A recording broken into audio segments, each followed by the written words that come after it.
The Stanford Prison Experiment stands as one of the most harrowing explorations of human behavior ever conducted. Led by psychologist Philip Zimbardo in 1971, the experiment placed college students into simulated prison conditions, randomly assigning them the roles of guards or prisoners. What transpired in those few days shocked the world, revealing the ease with which ordinary individuals could become perpetrators of cruelty when placed in positions of power. The experiment was designed to study how people adapt to roles of authority and submission. But what Zimbardo and his team didn't expect was the terrifying speed at which the guards took on their roles, becoming sadistic and abusive toward the prisoners. Within just a couple of days, the once friendly college students began to embody the harsh stereotypes of prison life. They psychologically tortured the prisoners, stripping away their identities and subjecting them to humiliation and cruelty. The prisoners, in turn, began to show signs of extreme emotional distress, some even breaking down entirely. The experiment, originally scheduled for 2 weeks, was abruptly stopped after just 6 days due to the severe psychological harm inflicted on both the guards and the prisoners. The Stanford Prison Experiment unearthed a disturbing truth. Human beings are not as immune to the influence of power and authority as we might like to believe. It revealed the darkness that can surface when individuals are placed in situations where their moral compass is overridden by an oppressive system. What started as a psychological experiment turned into a haunting reminder of the vulnerability we all share under pressure and how easily we can slip into roles of oppression when given power over others. Milgram Obedience Experiment. The Milgram Obedience Experiment, conducted in 1961 by psychologist Stanley Milgram, exposed one of the most disturbing truths about human nature: the terrifying ease with which ordinary people can be led to commit harmful acts under the command of an authority figure. The experiment was designed to investigate the extent to which people would follow orders, even when those orders went against their own moral values. In the experiment, participants were told they were part of a study on learning and memory. They were assigned the role of a teacher and instructed to administer electric shocks to a learner, an actor, every time they made a mistake in a memory test. As the shocks increased in intensity, the learner's cries of pain became more desperate. Despite hearing the suffering of the individual on the other side of the wall, the majority of participants continued to administer shocks, obeying the instructions of the experimenter in a lab coat, who insisted they keep going. The results were staggering. Over 60% of participants were willing to administer what they believed to be lethal shocks, simply because an authority figure told them to. The power of authority was so overwhelming that it erased basic human empathy and moral consideration. This experiment shattered the illusion that people are naturally resistant to cruelty, revealing instead how much influence an authority figure can have over an individual's actions. The Milgram Obedience Experiment remains a chilling testament to the power of authority and the vulnerability of human nature in situations of compliance, raising unsettling questions about how far people can be pushed to harm others when urged to do so by those in charge. Asch Conformity Experiment. The Asch Conformity Experiment, conducted in the 1950s by Solomon Asch, revealed the alarming extent to which human beings will go to fit in with a group, even when it means blatantly disregarding their own senses and beliefs. In this experiment, participants were asked to identify which of 3 lines was the same length as a reference line. However, they were placed in a room with several Confederates, actors, who were instructed to give incorrect answers. The true subject of the experiment was unaware of the deception. When the Confederates unanimously gave the wrong answer, the participant was faced with a choice: to trust their own perception or to conform to the group's incorrect response. Astonishingly, about 75% of participants conform to the majority view at least once, even when the answer was clearly wrong. The power of social pressure was laid bare. Individuals who knew the correct answer were still willing to go along with the group, sacrificing their own judgment for the sake of social acceptance. Ash's study showed that the desire to fit in and avoid standing out is deeply ingrained in human nature, often overriding rational thought. This experiment revealed a fundamental truth. Our need to belong can distort our reality. It demonstrated how susceptible we are to group influence, even when that influence conflicts with what we know to be true. The emotional tug of conformity can overpower reason, leading individuals to question their own perceptions simply to avoid conflict or rejection from those around them. Bobo doll experiment. The Bobo doll experiment, conducted by Albert Bandura in 1961, provided a groundbreaking insight into how behavior is learned through observation and imitation. In this experiment, children were exposed to an adult model who either behaved aggressively or non-aggressively toward an inflatable clown doll known as Bobo. The children were then given the opportunity to interact with the doll themselves. What followed was nothing short of alarming. The children who had witnessed the aggressive model were far more likely to imitate the violent behavior, striking the doll with punches, kicks, and even using toys as weapons, all mirroring the actions they had seen. This experiment demonstrated that children do not need to directly experience something to adopt it as their own behavior. Instead, they learn by observing others, especially authority figures or adults they view as role models. What made the Bobo doll experiment so powerful was its demonstration of how easily aggression could be transmitted.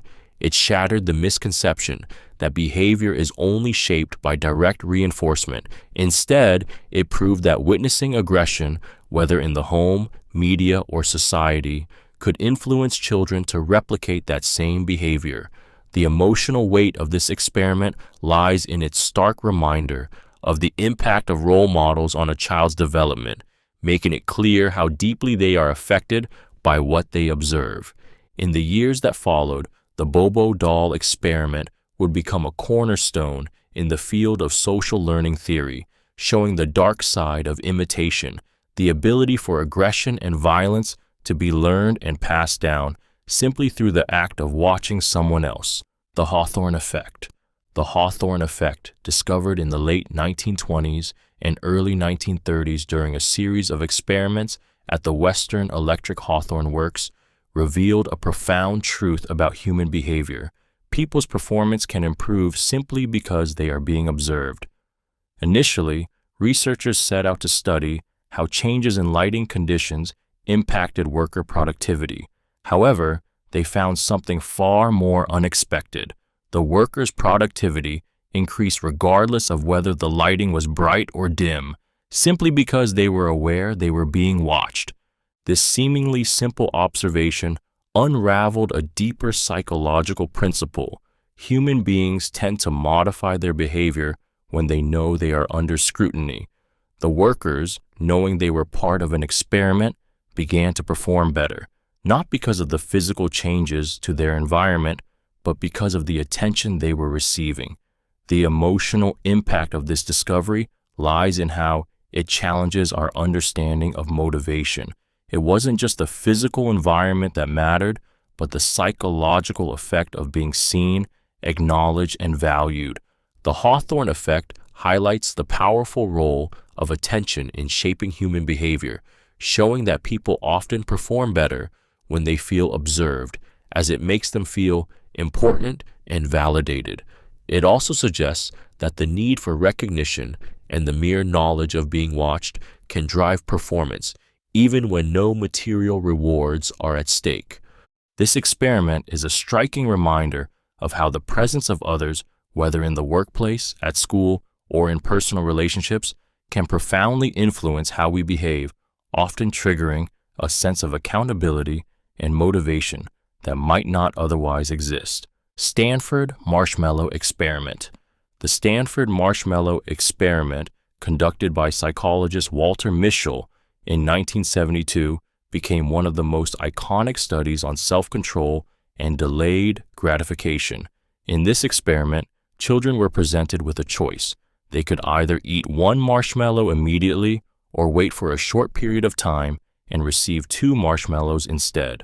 The test was designed to measure their ability to resist temptation and delay immediate rewards in favor of greater rewards later. What followed was a fascinating exploration of human behavior. Some children eagerly devoured the marshmallow right away, while others struggled, using various strategies to distract themselves and resist the urge. Mischel's team then tracked the children for years, revealing an unexpected twist.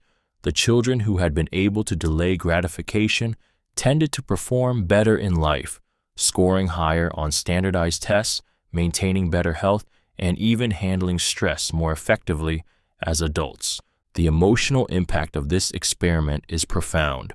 It highlighted a fundamental aspect of human decision-making, the ability to choose long-term rewards over short-term pleasures.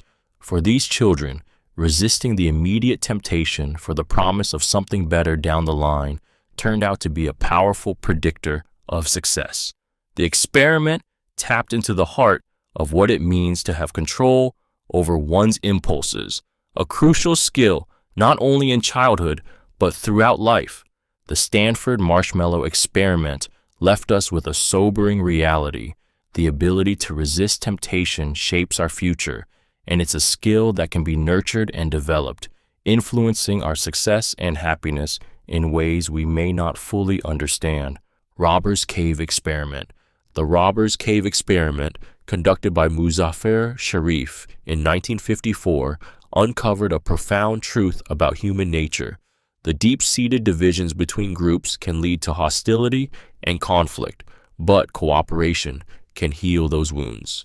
In this study, 2 groups of boys, unaware of each other, were brought to a summer camp and placed in separate, isolated groups. Initially, they bonded within their own groups, forming tight friendships and a strong sense of group identity. The real test came when the groups were introduced to each other and immediately began competing in various activities, such as tug-of-war and baseball games, for prizes. This competition sparked intense rivalry and aggression between the 2 groups, and they began calling each other derogatory names and engaging in acts of sabotage. The tension escalated to the point where the boys from both groups would not even associate with each other, demonstrating how quickly animosity can build between groups, even over trivial differences. But Sherif didn't stop there. He designed a series of cooperative tasks, such as fixing a broken water supply and pulling a truck out of the mud, tasks that required both groups to work together toward a common goal. Slowly, as they worked together, the hostility between the groups dissipated.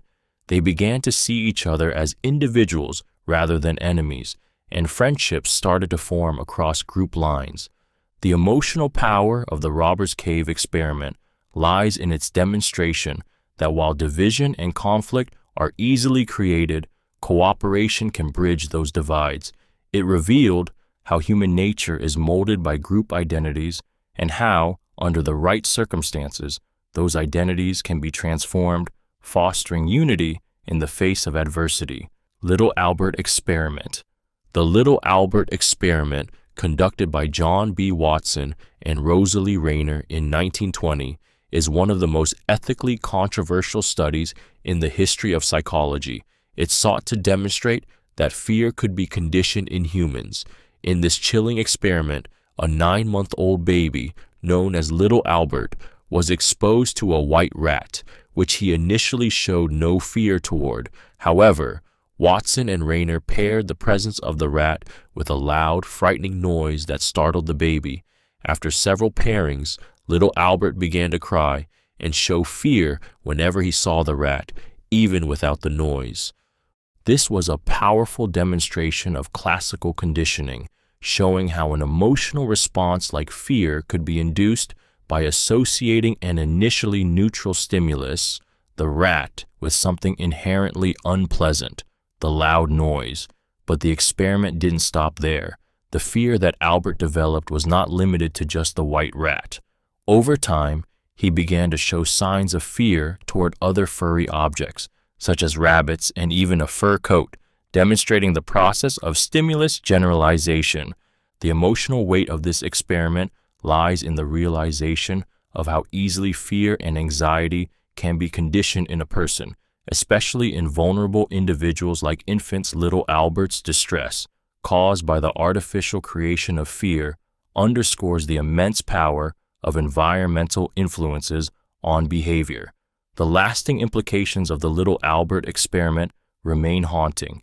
It exposed how trauma could be instilled in the human psyche at an early age, shaping emotional responses that could last a lifetime, often without any conscious awareness of their origin. The halo effect experiment. The halo effect experiment, first studied by psychologist Edward Thorndike in 1920, uncovered a striking truth about how we perceive others. Our overall impression of a person can heavily influence our judgment of their specific traits. In Thorndike's experiment, military officers were asked to rate their subordinates on various attributes, such as physical appearance, intelligence, and personality. What he discovered was that if an officer had a positive impression of a subordinate in one area, such as their appearance, they tended to rate them more favorably in all other areas, even if there was no actual evidence to support it. This effect, now known as the halo effect, shows how our biases can cloud our judgment.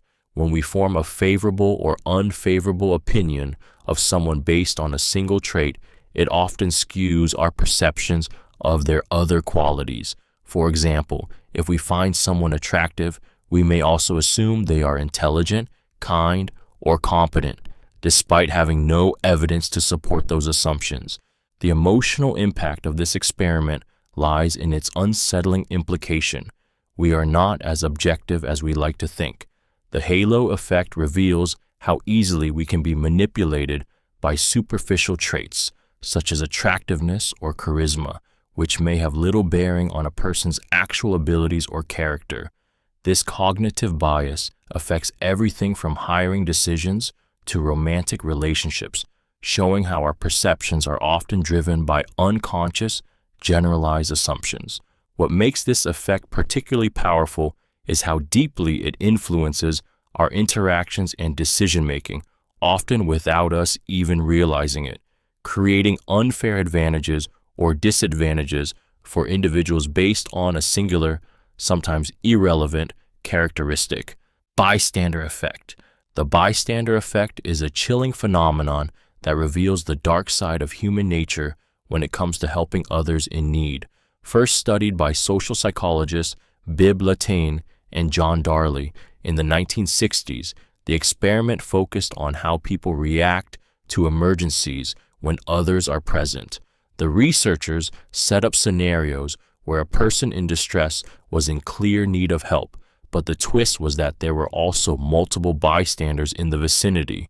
The question was simple: would the presence of others increase or decrease the likelihood of someone stepping forward to help? What they found was deeply unsettling.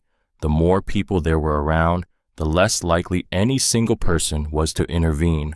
Participants were far less likely to help a person in distress when they were part of a group, often assuming that someone else would take action or that the situation was not as urgent as it appeared. This apathy, known as diffusion of responsibility, showed that individuals felt less personal responsibility to act when they were not alone. The emotional impact of the bystander effect lies in its reminder of our vulnerability in social settings. It exposes a harsh truth. In times of crisis, we are more likely to look to others for cues rather than trust our own instincts.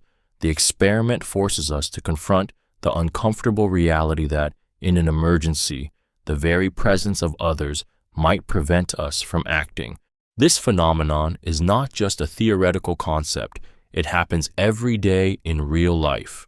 The bystander effect highlights how easily people can become passive bystanders in situations that demand action, especially when they are surrounded by others who do nothing.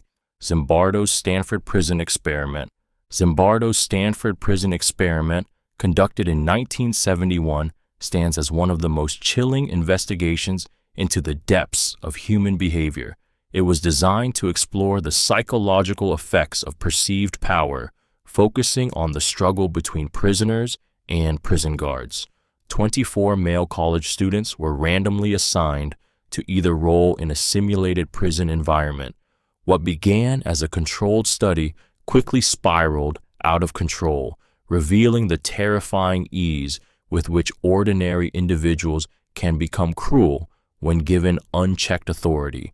Within days, the guards began to exhibit brutal behavior, humiliating and psychologically tormenting the prisoners. They took advantage of their newfound power, devising sadistic methods to maintain control and instill fear. The prisoners, in turn, exhibited extreme stress and emotional breakdowns, unable to cope with the constant abuse. What was intended to be a 2-week experiment was halted after only 6 days because of the overwhelming psychological harm being inflicted on the participants. The emotional impact of this experiment is profound. Zimbardo's study showed that when people are placed in roles that emphasize power dynamics and authority, they can quickly lose their moral compass. The guards, once ordinary students, became perpetrators of abuse, while the prisoners became submissive and broken. This experiment peeled back the veneer of civility, exposing the dark potential for cruelty within each of us when we are placed in situations that strip away our humanity. Zimbardo's work remains a stark reminder of how situational forces and authority can shape behavior, pushing individuals to commit acts they would never imagine themselves capable of. It's a haunting exploration of the power of the environment in molding human actions. Obedience to Authority Experiment. The Obedience to Authority Experiment, conducted by Stanley Milgram in 1961, remains one of the most shocking and profound studies in the history of psychology, revealing the depths to which ordinary individuals can be pushed to commit harmful acts under the command of an authority figure. In this experiment, participants were told they were part of a study on learning, where they had to administer increasingly severe electric shocks to a person, an actor. Whenever they answered a question incorrectly, the more the actor screamed in pain, the more the shocks intensified. Despite hearing these agonizing cries, most participants continued to administer the shocks simply because they were told to do so by an authority figure in a lab coat. The emotional intensity of the experiment is hard to fathom. Participants, many of whom were visibly distressed by the idea of causing harm, were still coerced by the pressure of the experimenters' commands. This study revealed a horrifying truth about human nature. When placed in a position of power, or when guided by someone who represents authority, individuals will often suspend their moral judgments and obey orders that lead to distress or even death. The most striking element of the Obedience to Authority experiment is its stark portrayal of the human tendency to surrender moral responsibility when an authority figure demands compliance. The emotional weight of Milgram's findings lies in their chilling implications, highlighting the susceptibility of individuals to engage in unethical behavior, driven solely by the presence of an authority figure, regardless of their own personal values or the harm they may cause. De-individuation experiment.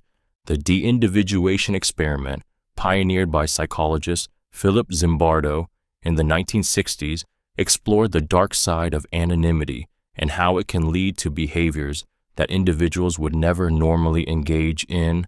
In a series of studies, Zimbardo placed individuals in situations where they were anonymous, either by disguising their identities with uniforms or by having them wear masks.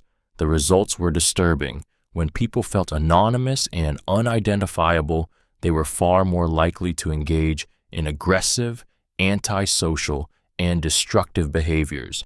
One of Zimbardo's most infamous experiments involved female participants who were asked to deliver electric shocks to another person who was actually a Confederate.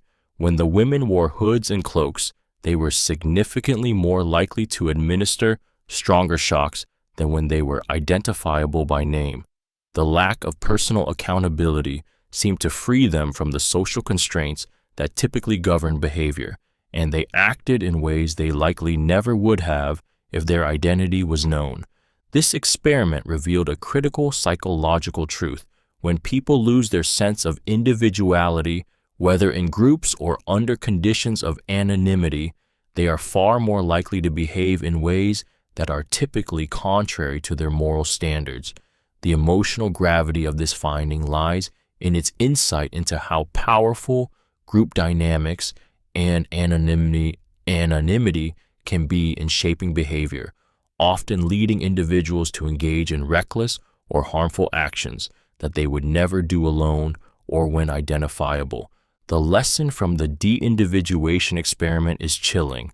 Our sense of self and our moral compass can easily be compromised in the right circumstances, especially when we feel invisible and unaccountable to others. This experiment serves as a stark reminder of the dangers of dehumanization and the ease with which people can be led astray when they lose their sense of personal identity. Lost in the Mall Experiment. The Lost in the Mall experiment, conducted by psychologists Elizabeth Loftus and Jacqueline Pickrell in 1995, is a striking demonstration of how easily our memories can be manipulated and shaped by suggestion. In this experiment, participants were asked to recall memories of their childhood, with one of the stories being a fabricated event, a time when they had supposedly gotten lost in a shopping mall. The participants were never actually lost in the mall, but through subtle prompting and leading questions, many began to remember the event as if it had actually happened. The results were both fascinating and disturbing. Over a quarter of the participants fully embraced the false memory, constructing vivid details about the non-existent event. Even though it had never occurred, Loftus and her team had essentially planted a memory, showing how malleable the human mind is when it comes to recalling events. This false memory creation was not just about misremembering a trivial event, but about how the mind can be influenced to fabricate entire memories with the right suggestion. What makes the emotional impact of this experiment so profound is the realization that our memories, the cornerstone of our personal identities, are not as reliable as we believe. Loftus's work exposed the unsettling possibility that the very recollections we hold dear, those that shape our understanding of ourselves, could be false, fabricated, or altered by outside influence. The idea that our memories are not fixed, but rather flexible and susceptible to manipulation, opens up an emotional vulnerability. How much can we truly trust our own recollections? Pygmalion Effect. The Pygmalion Effect, also known as the self-fulfilling prophecy, reveals the immense power that expectations hold over performance. In 1968, psychologists Robert Rosenthal and Lenore Jacobson conducted an experiment that demonstrated how teacher expectations could directly influence students' academic achievement. The study involved telling teachers that certain students were intellectual bloomers based on a test, though the students were actually randomly chosen. What followed was a stunning transformation in the students' performance. Over the course of the school year, the students identified as bloomers showed significant improvements in their IQ scores and academic performance. The reason for this wasn't any inherent difference in ability, but rather the result of teachers' expectations. Teachers unknowingly treated these students with more attention, encouragement, and support, all because they believed these students were capable of greater intellectual growth. The emotional weight of the Pygmalion Effect lies in its message about the power of belief, how the expectations we place on others can shape their reality. When people are believed to be capable of greatness, they rise to meet those expectations. But this effect isn't limited to students. It extends to all areas of life, whether in the workplace, relationships, or personal development. When someone is seen as capable or destined for success, they often rise to meet that belief. The Pygmalion effect highlights how our perceptions can become self-fulfilling prophecies, shaping the future of those around us. It is a powerful reminder that the way we view and treat others can be the catalyst for their success or failure. Cognitive dissonance experiment. The cognitive dissonance experiment, conducted by Leon Festinger and his colleagues in 1957, unearthed one of the most unsettling truths about human psychology: the lengths to which we will go to reduce the discomfort that arises when our beliefs and actions clash. Festinger's study focused on a group of individuals who believed the world was going to end after they were exposed to a doomsday cult's prophecy. When the world didn't end as predicted, the cult members faced an intense internal conflict.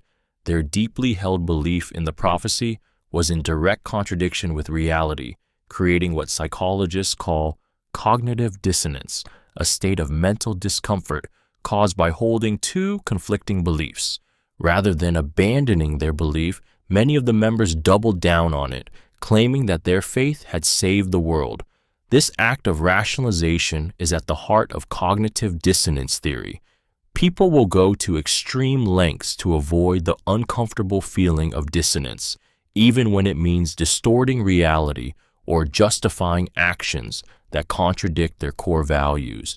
The emotional pull of this experiment lies in the realization that we are not always rational beings driven by logic. Instead, we are often motivated by the need to maintain internal consistency, sometimes at the expense of truth.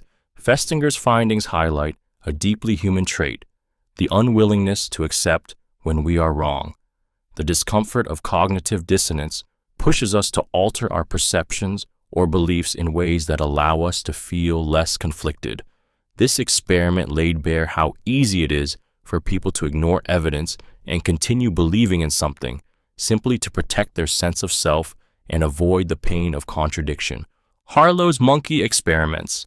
In the 1950s, psychologist Harry Harlow conducted a series of groundbreaking experiments on rhesus monkeys that would forever change the understanding of attachment and emotional development.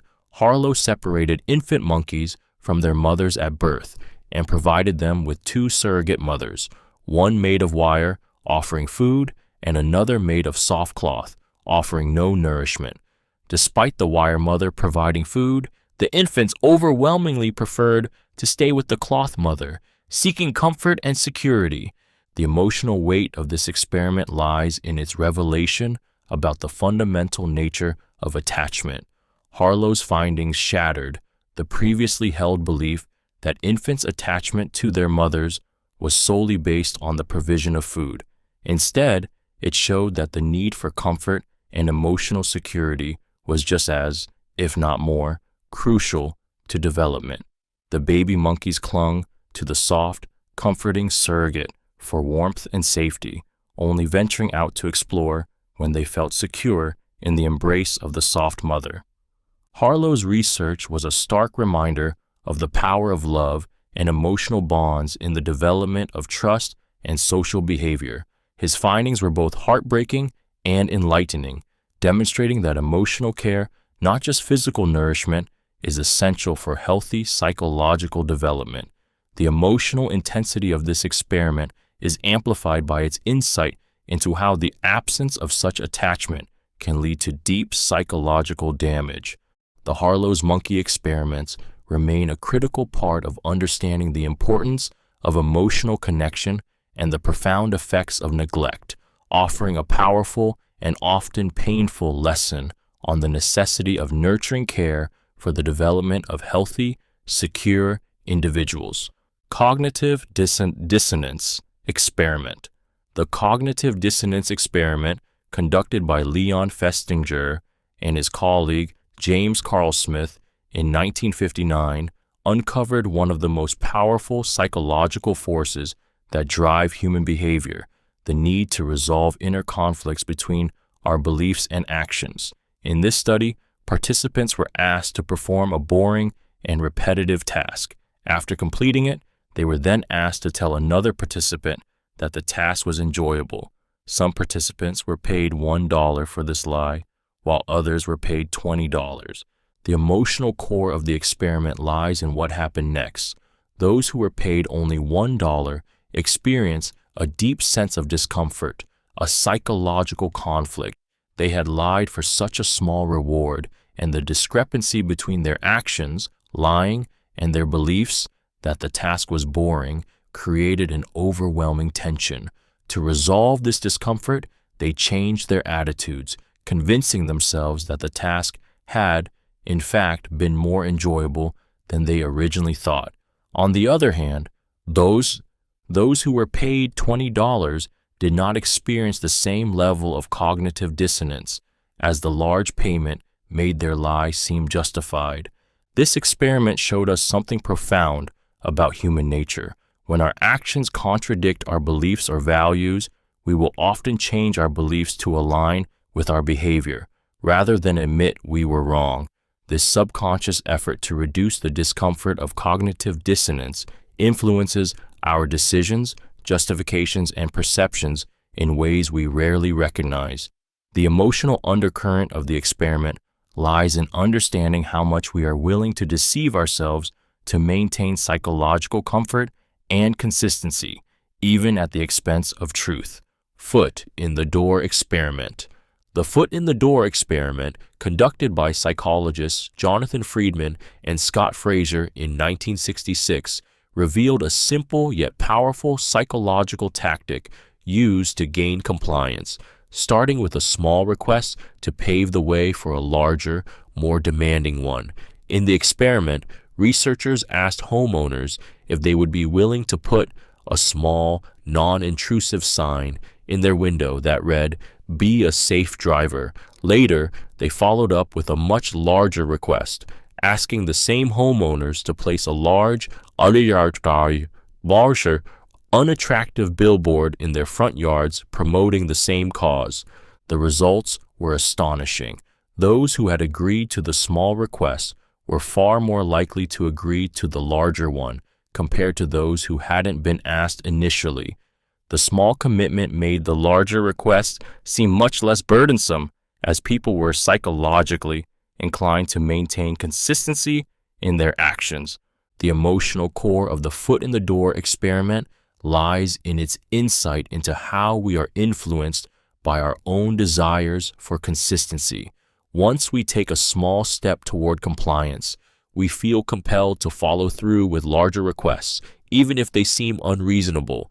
This tactic taps into our need to appear consistent in our beliefs and actions, often without us even realizing it. In real life, the foot in the door technique is used in many contexts, from sales to political campaigns, because it subtly builds a pathway to greater compliance, making it an incredibly effective tool in persuasion and influence. It's a reminder of how even small, seemingly insignificant requests can snowball into larger commitments, steering us in ways we don't expect. Door in the face experiment. The door in the face experiment, conducted by Robert Cialdini and his colleagues in the 1970s, revealed a powerful psychological technique that exploits human tendency to comply with requests after rejecting a much larger, more unreasonable one. In the study, participants were first asked to volunteer for a large, demanding task, chaperoning a group of juveniles on a trip to the zoo. When the participants declined, they were immediately offered a much smaller request, volunteering for just 2 hours to work with the same group in a local youth program. Astonishingly, many participants agreed to the second request, even though they had originally rejected the larger one. The emotional core of the door in the face experiment lies in how it manipulates social norms and perceptions. The larger, unreasonable request sets a contrast effect, making the smaller, more reasonable request seem far more acceptable in comparison. This technique taps into the power of reciprocity and the human desire to appear accommodating or cooperative. Once a person has already rejected an extreme request, they often feel compelled to agree to the next one, feeling as though they are conceding in some way. What's most striking about this experiment is how easily our decisions can be influenced by subtle manipulations of social expectations. The emotional pull of the door-in-the-face technique is in how it subtly shifts our willingness to comply, showing how our sense of fairness and politeness can be used to guide us toward decisions we may not have initially made. Cialdini's experiment uncovers just how much our actions can be shaped by the art of persuasion. False consensus effect. The false consensus effect is a psychological phenomenon that reveals a fundamental flaw in human perception, the tendency to overestimate the extent to which others share our beliefs, attitudes, and behaviors. In an experiment, participants were asked to make a decision or express an opinion on a controversial issue, such as the preference for a particular political candidate or stance on a social issue. When asked to estimate how many others shared their opinion, most participants believed that their viewpoint was more widely held than it actually was. The emotional impact of the false consensus effect lies in how it shapes our interactions with others, often leading to a distorted sense of social reality. It's easy to assume that everyone else thinks like we do, and when we believe this, it reinforces our confidence in our own views, making us less likely to question or reconsider them. This effect can lead to echo chambers, where individuals surround themselves with like-minded people and shut out differing opinions, thinking they are in the majority when, in fact, they are not. The false sense of consensus can also create tension and division. If we mistakenly believe that everyone shares our perspective, we may feel alienated or defensive when confronted with differing opinions. The emotional consequences can be profound, from heightened conflict in relationships to increased polarization in society. What makes the false consensus effect so compelling is how deeply it influences our self-perception and social behavior, driving us to feel more justified in our beliefs even when they may not be shared by the majority. It underscores the importance of self-awareness and openness in navigating our beliefs and interactions with others. Power of free will in decision-making. The power of free will in decision-making delves into the heart of what it means to choose for oneself and how that choice shapes our identity and reality. While free will is often viewed as a defining feature of human existence, research in psychology has shown that the illusion of choice is powerful enough to influence our decisions, even in situations where our options may be more constrained than we realize. In experiments on decision-making, participants were often presented with multiple choices that appeared to offer autonomy, yet were subtly guided by the framing of the options. For example, when given a selection between two products, the way those products were framed or the order in which they were presented influenced the choices people made. Despite believing they had full control, their decisions were swayed by small details outside their conscious awareness. The emotional depth of this concept lies in how we experience freedom itself. The power of free will is often linked to a sense of empowerment, making us feel in control of our lives. But when we realize that many of our choices are shaped by external forces, advertising, societal norms, or even the structure of the options presented to us, it can leave us questioning the true extent of our autonomy. We want to believe that we are making decisions for ourselves, yet in reality, many of our choices may be unconsciously influenced, leaving us to grapple with the unsettling truth that the freedom we cherish might be more fragile than we care to admit. Social norms experiment. The social norms experiment explores how deeply our behavior is shaped by the unspoken rules of society. In one famous experiment conducted by psychologist Harold Garfinkel, in the 1960s, participants were instructed to violate everyday social norms to observe how others would react.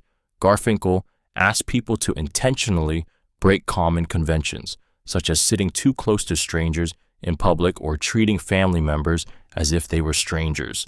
What followed was both fascinating and unsettling. The people who were subjected to these violations reacted with confusion, discomfort, and even anger.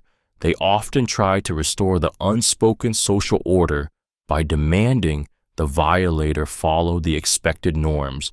The emotional intensity of these reactions underscored how much we depend on social norms to make us feel safe and secure in our interactions with others. Violating these norms not only disrupted the social equilibrium, but also made people question their social reality. The emotional force of this experiment lies in the realization that we are often slaves to social conventions, obeying them without even thinking. We instinctively judge and react to those who don't conform to these norms, feeling uncomfortable or threatened when our social landscape is disrupted.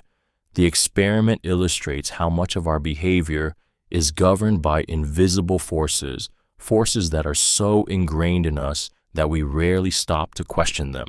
The social norms experiment is a powerful reminder of how easy it is to be controlled by societal expectations. It reveals how deeply we are conditioned to conform, even in the absence of overt rules or laws, and how discomforting it can be when those norms are challenged. Prisoner's Dilemma. The prisoner's dilemma, first introduced in 1950 by mathematicians Merrill Flood and Melvin Drescher, illustrates a deep and unsettling truth about human nature, how cooperation and self-interest can be at odds, even when mutual cooperation could lead to the best outcome for everyone. In this thought experiment, two prisoners are arrested and accused of a crime. They are each given the option to either betray the other, defect, or remain silent, cooperate. If both remain silent, they each get a light sentence. If one betrays the other, while the other remains silent, the betrayer goes free and the silent prisoner receives a harsh sentence. If both betray each other, they both receive a moderate sentence. The emotional tension in the prisoner's dilemma lies in the trust and betrayal at its core.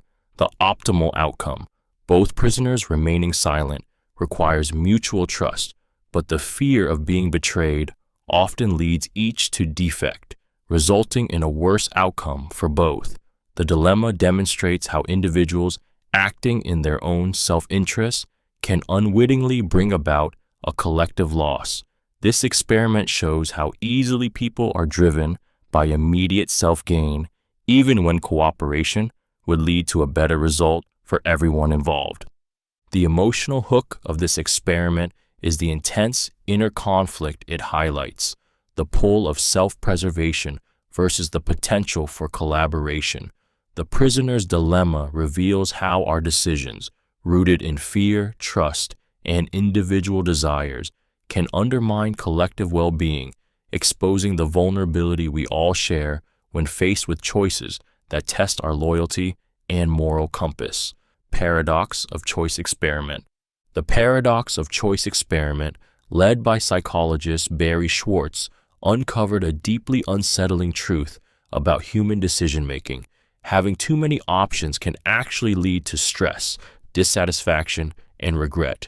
In a series of experiments, Schwartz and his colleagues tested how the number of choices available influenced people's satisfaction with their decisions.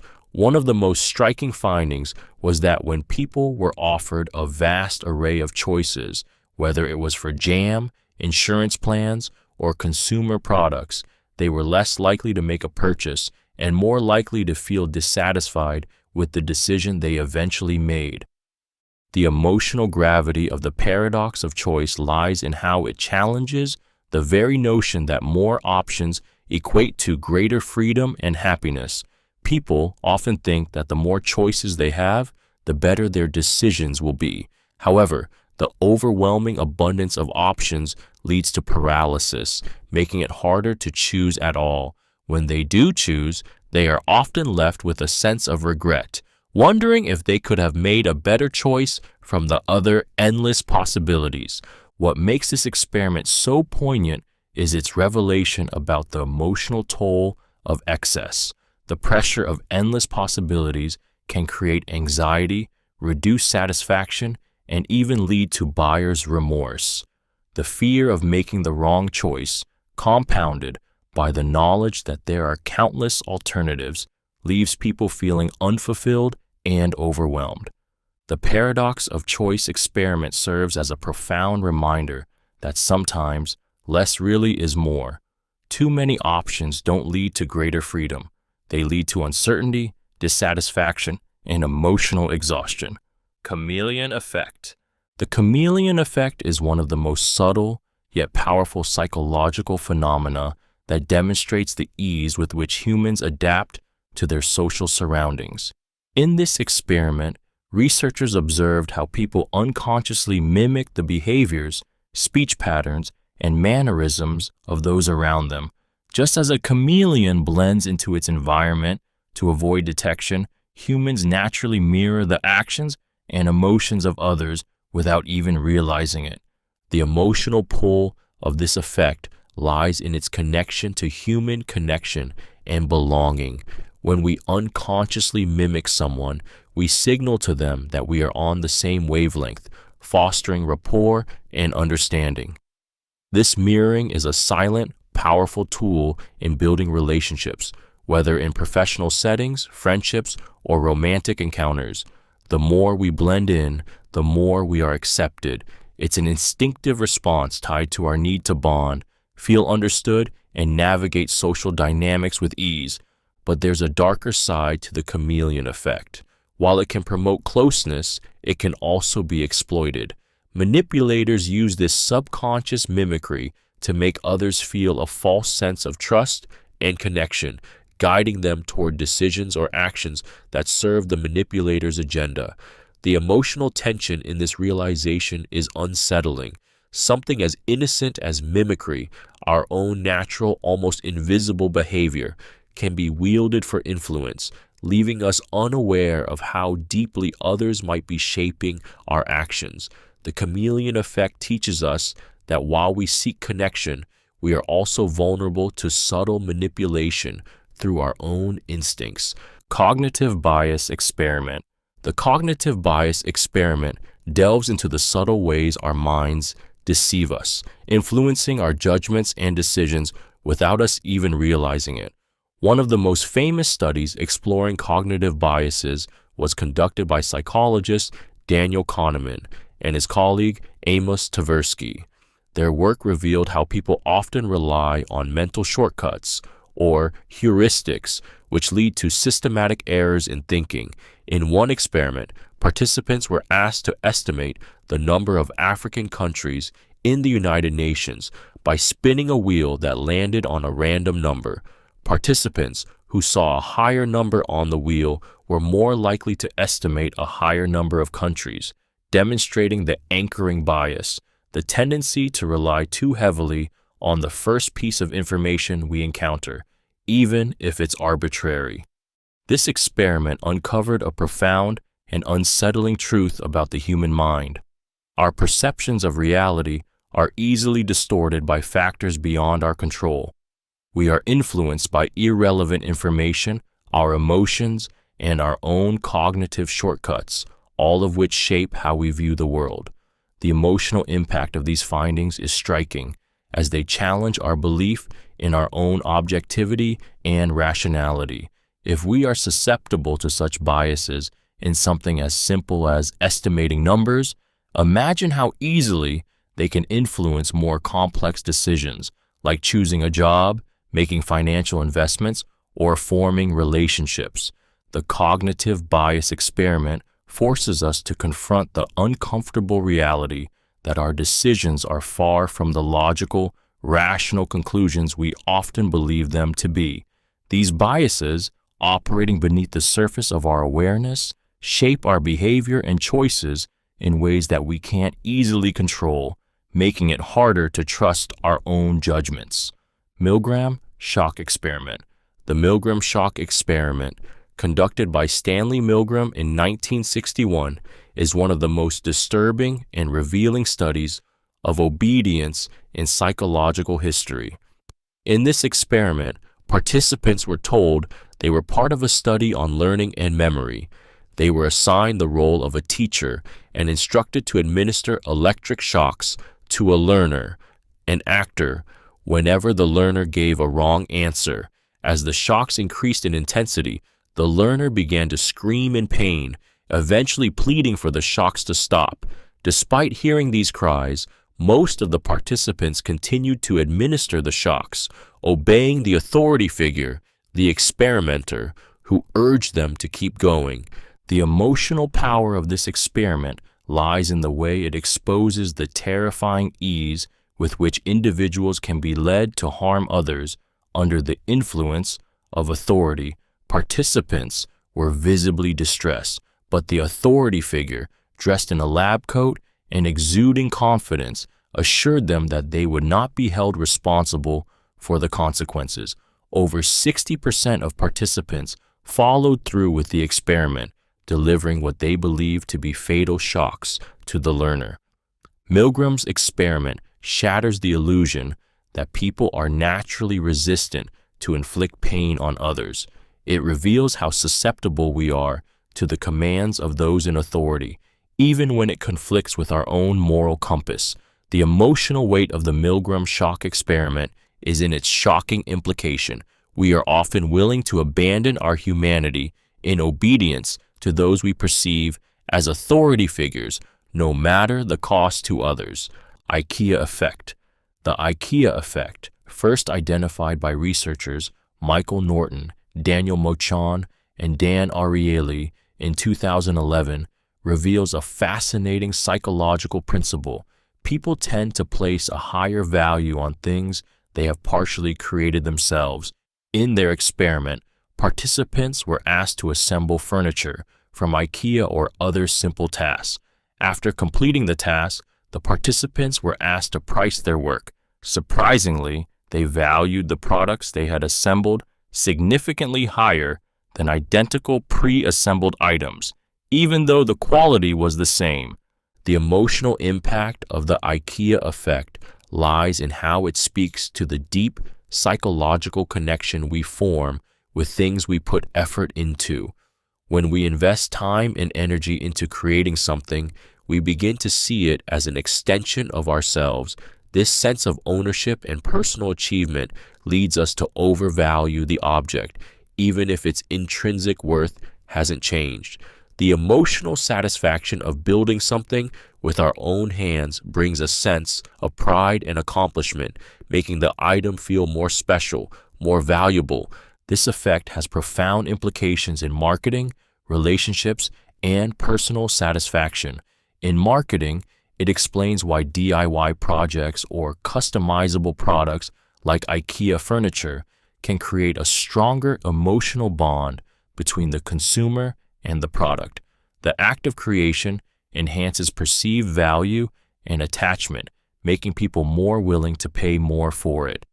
The IKEA effect taps into our human need for agency and involvement, revealing how our personal investment transforms our perception of value.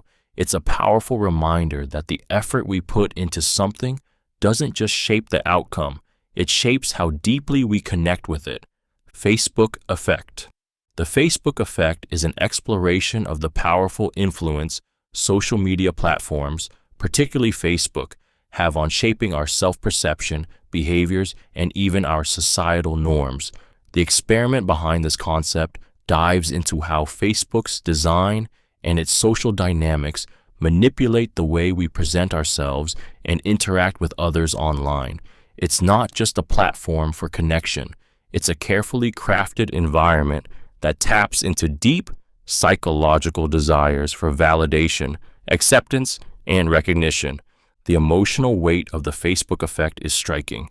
The like button, status updates, and photo sharing tools create a constant stream a validation that feeds our need for approval. In a world where our worth is often measured by our online presence, this cycle of seeking likes and positive comments can distort our self-esteem and identity. The more engagement we get, the more we crave it, creating a loop where our worth becomes tied to external validation. What makes the emotional impact of the Facebook effect even more intense is how it affects our real-world behavior. The curated, filtered versions of ourselves that we present on social media can create feelings of inadequacy and isolation when we compare our lives to others' highlight reels. Behind the scenes, users are often left feeling like their reality doesn't measure up to the carefully constructed identities they see online. The Facebook effect exposes the emotional toll of living in a world where validation is always one click away, but often at the cost of true connection and self-worth.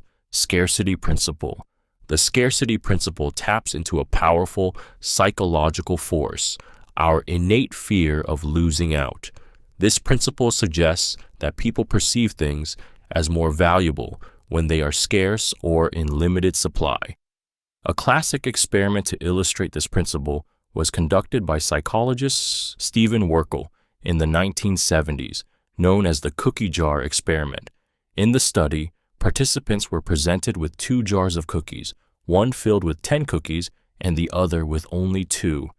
When asked to rate the cookies, participants consistently rated the ones in the jar with fewer cookies as more desirable, even though both sets were identical in taste and quality. The only difference was the perceived rarity of the cookies in the smaller jar. This experiment revealed an uncomfortable truth about human nature. We are deeply influenced by the fear of missing out, FOMO. The scarcity of an item triggers a heightened sense of urgency, making us want it more. It plays on our primal instincts to secure limited resources, creating an irrational drive to obtain things that seem rare or exclusive. The emotional pull of the scarcity principle lies in its ability to manipulate our desires. It is used everywhere, from sales tactics where products are marketed as limited edition or only a few left, to the way we behave in competitive environments. The idea of losing something valuable or not being able to have something that others might possess creates anxiety and compels us to act without fully thinking. The scarcity principle reveals how easily we can be controlled by the illusion of rarity, manipulating our decisions and making us chase things we might not even need, simply because we fear losing them. Familiarity heuristic. The familiarity heuristic reveals a powerful and often unconscious tendency in human behavior. The more familiar something feels, the more we trust it. This psychological shortcut causes us to make quick decisions based on past exposure, assuming that what is familiar is safe, reliable, or preferable. Whether it's choosing a brand you've seen countless times, picking a route you've traveled before, or trusting a person you've met several times, the familiarity heuristic influences us deeply. The emotional force behind the familiarity heuristic lies in its connection to comfort and security. Humans are hardwired to seek familiarity as a way to reduce uncertainty and risk. The more we are exposed to something or someone, the more we grow to believe in its predictability and safety. This is why, for instance, we gravitate toward the same brands, the same routines, or even the same types of people in our social circles. It gives us a sense of control in an unpredictable world. However, this instinctual preference for the familiar can also have dangerous consequences. By relying on the familiar, we might ignore new, potentially better options, or even fall prey to manipulation by those who exploit our comfort zones. The emotional pull of familiarity can cloud our judgment, making us believe that what we know is always the best choice. It's a comforting but deceptive cognitive shortcut that, while easing decision-making, can sometimes lead us to overlook better opportunities or fresh perspectives. Primacy effect. The primacy effect, a key concept in cognitive psychology, demonstrates the powerful impact of first impressions on memory and decision-making. In a classic Equirm experiment, participants were shown a list of words or presented with a series of faces. When asked to recall the items or people later, they were far more likely to remember the first items or faces on the list. This tendency is rooted in the way our brains process information. When we encounter something new, the first impression tends to stick, overshadowing later information.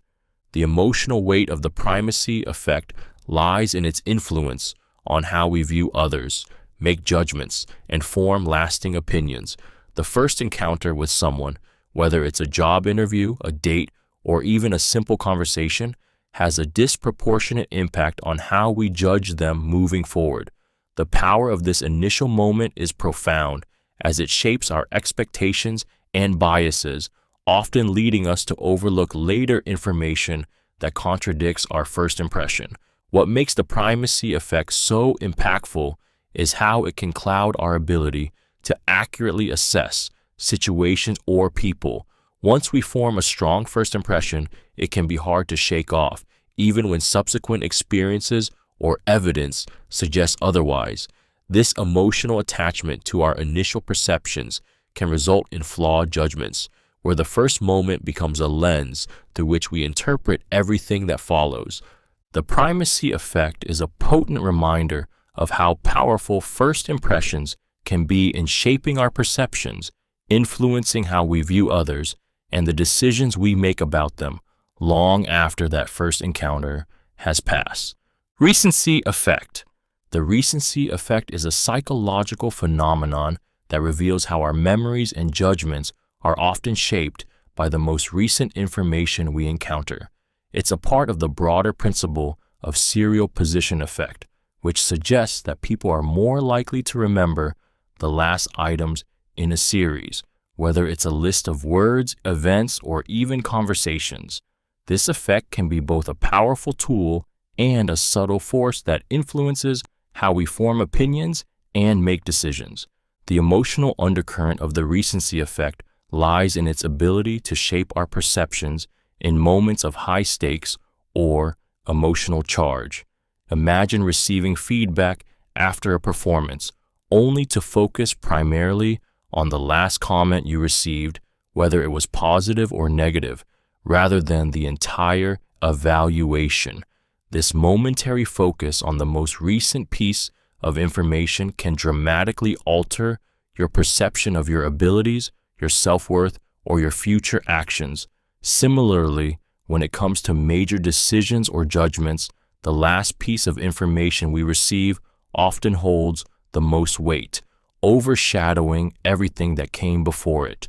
The emotional toll of this effect is evident in situations like job interviews, political debates, or personal relationships, where the last impression made can sometimes overpower the overall experience.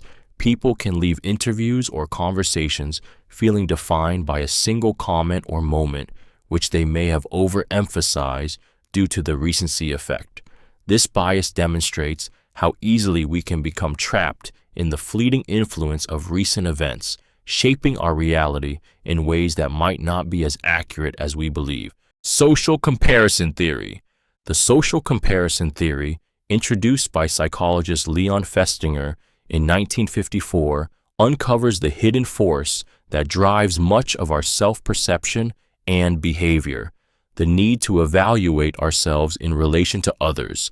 In one experiment, Festinger observed how individuals often compare themselves to others to gauge their own abilities and worth, particularly in uncertain situations. This comparison can be upward, where we measure ourselves against those we perceive as better, or downward, where we compare ourselves to those we believe are worse off. The emotional power of social comparison theory lies in how these comparisons can shape our self-esteem and mental health. When we compare ourselves to others who are doing better, it can create feelings of inadequacy, jealousy, or even depression.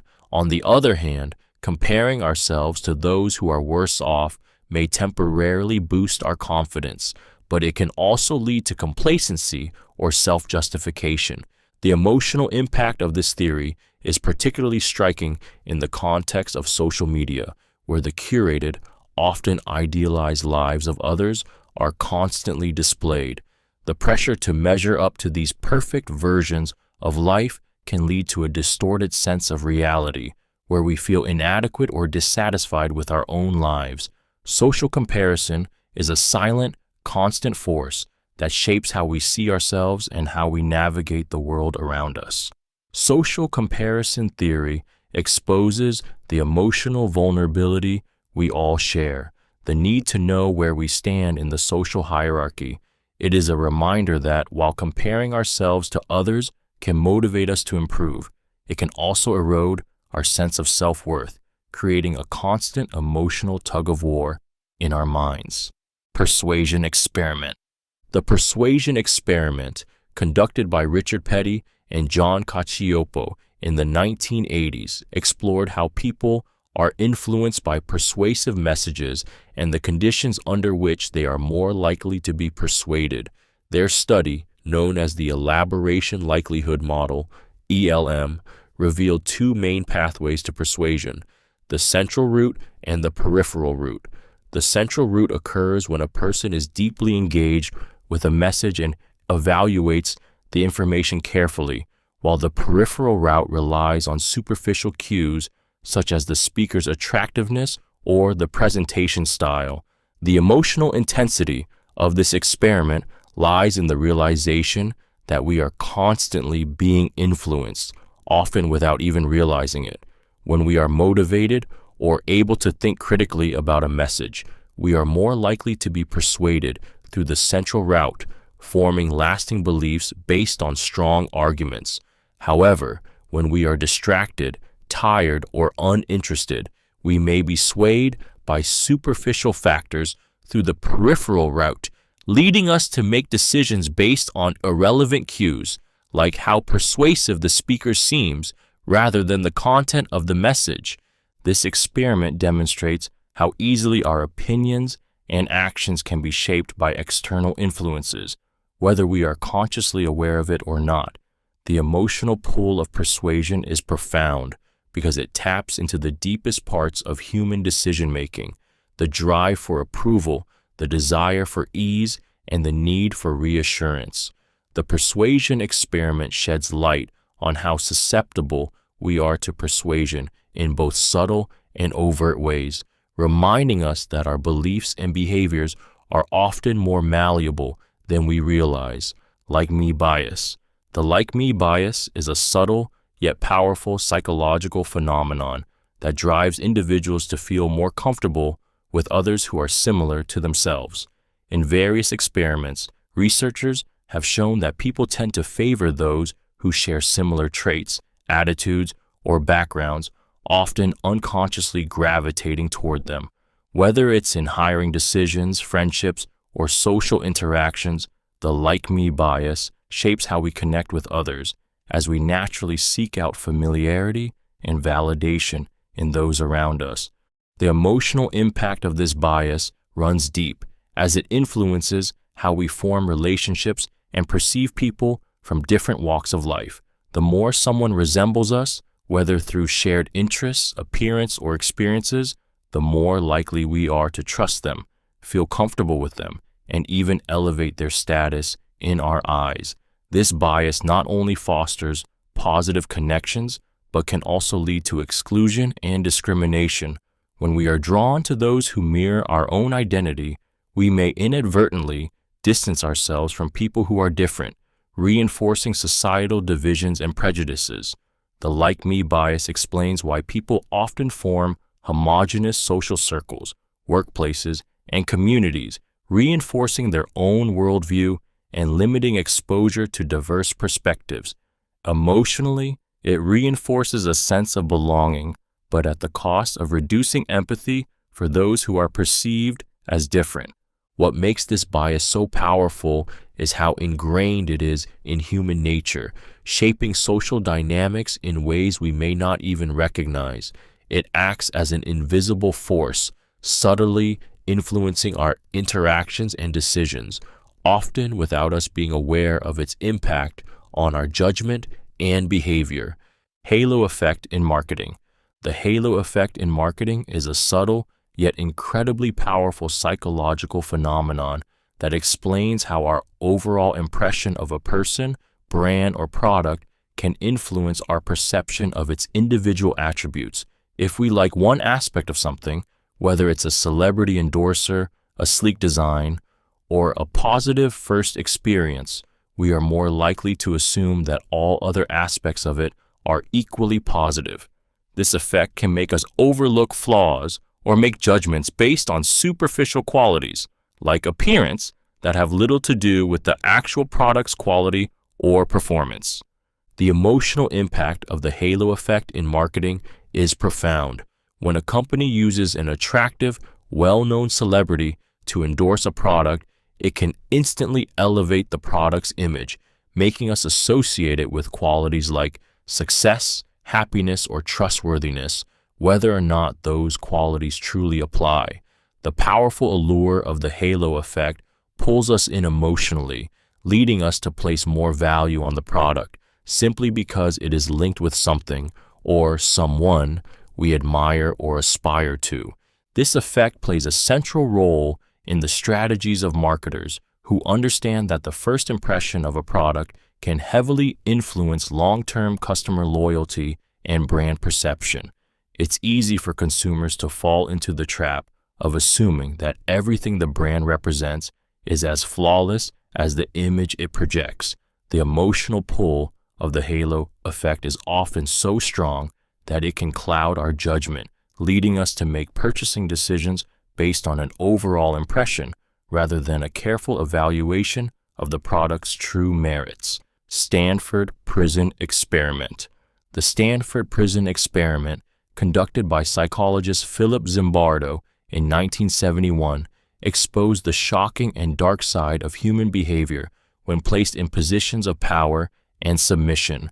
Zimbardo set up a simulated prison in the basement of a university building, assigning participants to either the role of prison guards or prisoners. What began as a routine study rapidly descended into chaos as the guards began to assert their power with cruelty, and the prisoners, stripped of their identities, suffered psychological breakdowns. The emotional intensity of this experiment lies in its revelation of the ease with which ordinary individuals, when placed in authoritative roles, can engage in dehumanizing behavior.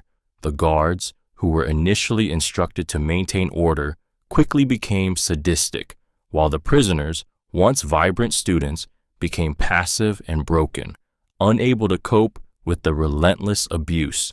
The disturbing truth revealed by the experiment is that when individuals are stripped of their personal identity and immersed in a system that devalues others, they are capable of extreme cruelty. Zimbardo was forced to terminate the study after only 6 days, even though it was originally scheduled to last 2 weeks, due to the escalating emotional distress. This emotional unraveling of both the guards and the prisoners exposed a terrifying truth about human nature. Under certain conditions, the line between good and evil can blur, and people can fall victim to their environments and the roles imposed upon them. The Stanford Prison Experiment continues to serve as a cautionary tale about the fragility of human decency in the face of power and authority. Foot in the door technique. The foot in the door technique, first demonstrated by psychologists Jonathan Friedman and Scott Fraser in 1966, reveals how a small, seemingly insignificant request can set the stage for larger, more demanding ones.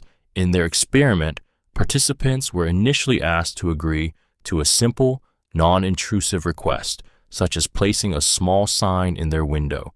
Once they agreed to this minor request, they were later asked to comply with a much larger request, such as placing a much larger, more intrusive sign in their yard.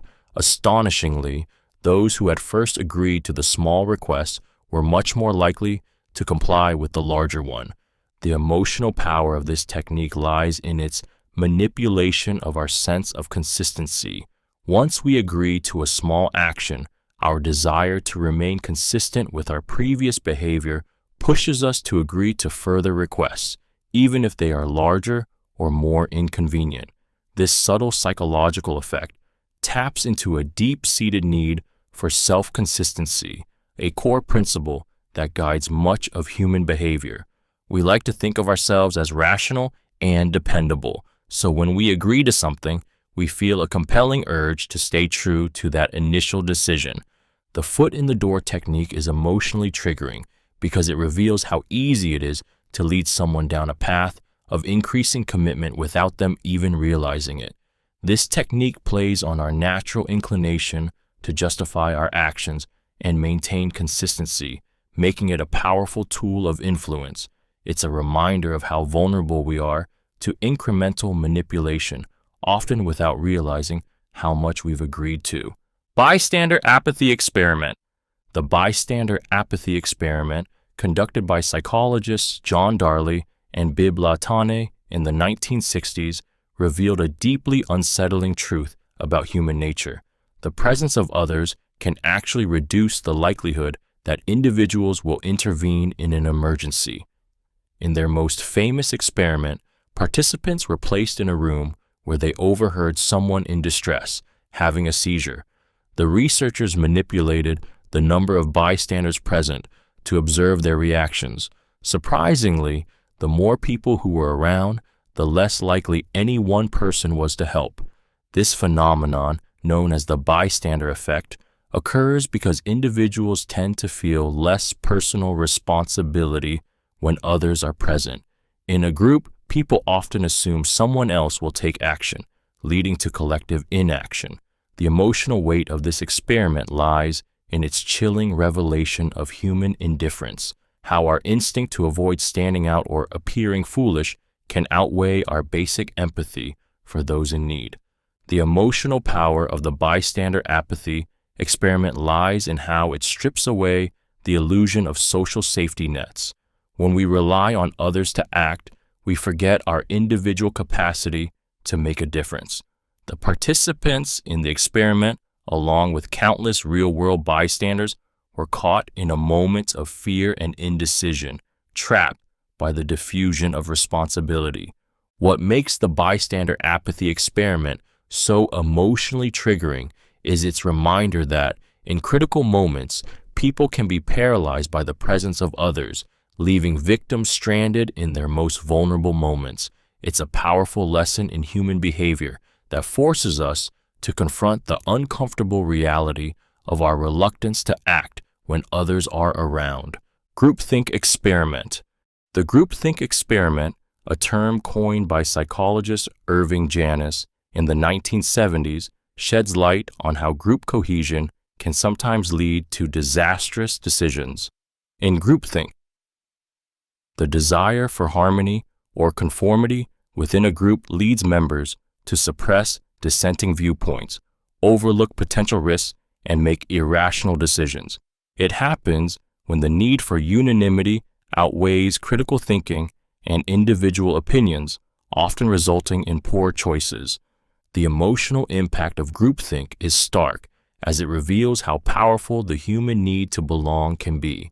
In situations where people desperately want to fit in or avoid conflict, they will sometimes ignore their instincts or critical thinking simply to align with the majority. This happens even when the group's decisions may lead to harmful consequences. The fear of standing out, of being the lone voice of dissent, can be so overwhelming that individuals go along with the collective decision, even when they know it's wrong. Janis's experiment demonstrated how groupthink has led to some of history's most catastrophic failures, from poor business decisions to political blunders and even military disasters. The emotional tension this creates is unsettling. In group settings, we are vulnerable to being swept along by the crowd, often at the expense of our values, our judgment, and even our own safety. This phenomenon serves as a powerful reminder of the dangers of losing ourselves in the pursuit of acceptance, highlighting how easily we can be swayed by the collective mindset, even when it's headed toward disaster. Stereotype Threat Experiment. The stereotype threat experiment, conducted by psychologist Claude Steele in the 1990s, uncovered the emotional toll that societal stereotypes can have on performance and behavior.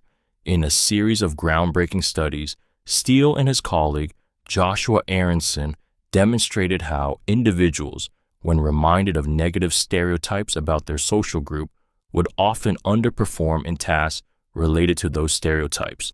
For example, Black students who were reminded of the stereotype that African Americans are less capable in academics perform worse on a test than when they were not reminded of the stereotype.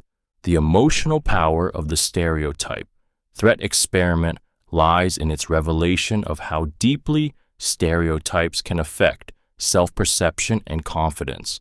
When people are aware of negative societal expectations, whether about race, gender, or other group characteristics, it creates an overwhelming pressure to disprove those expectations, which ironically can impair performance.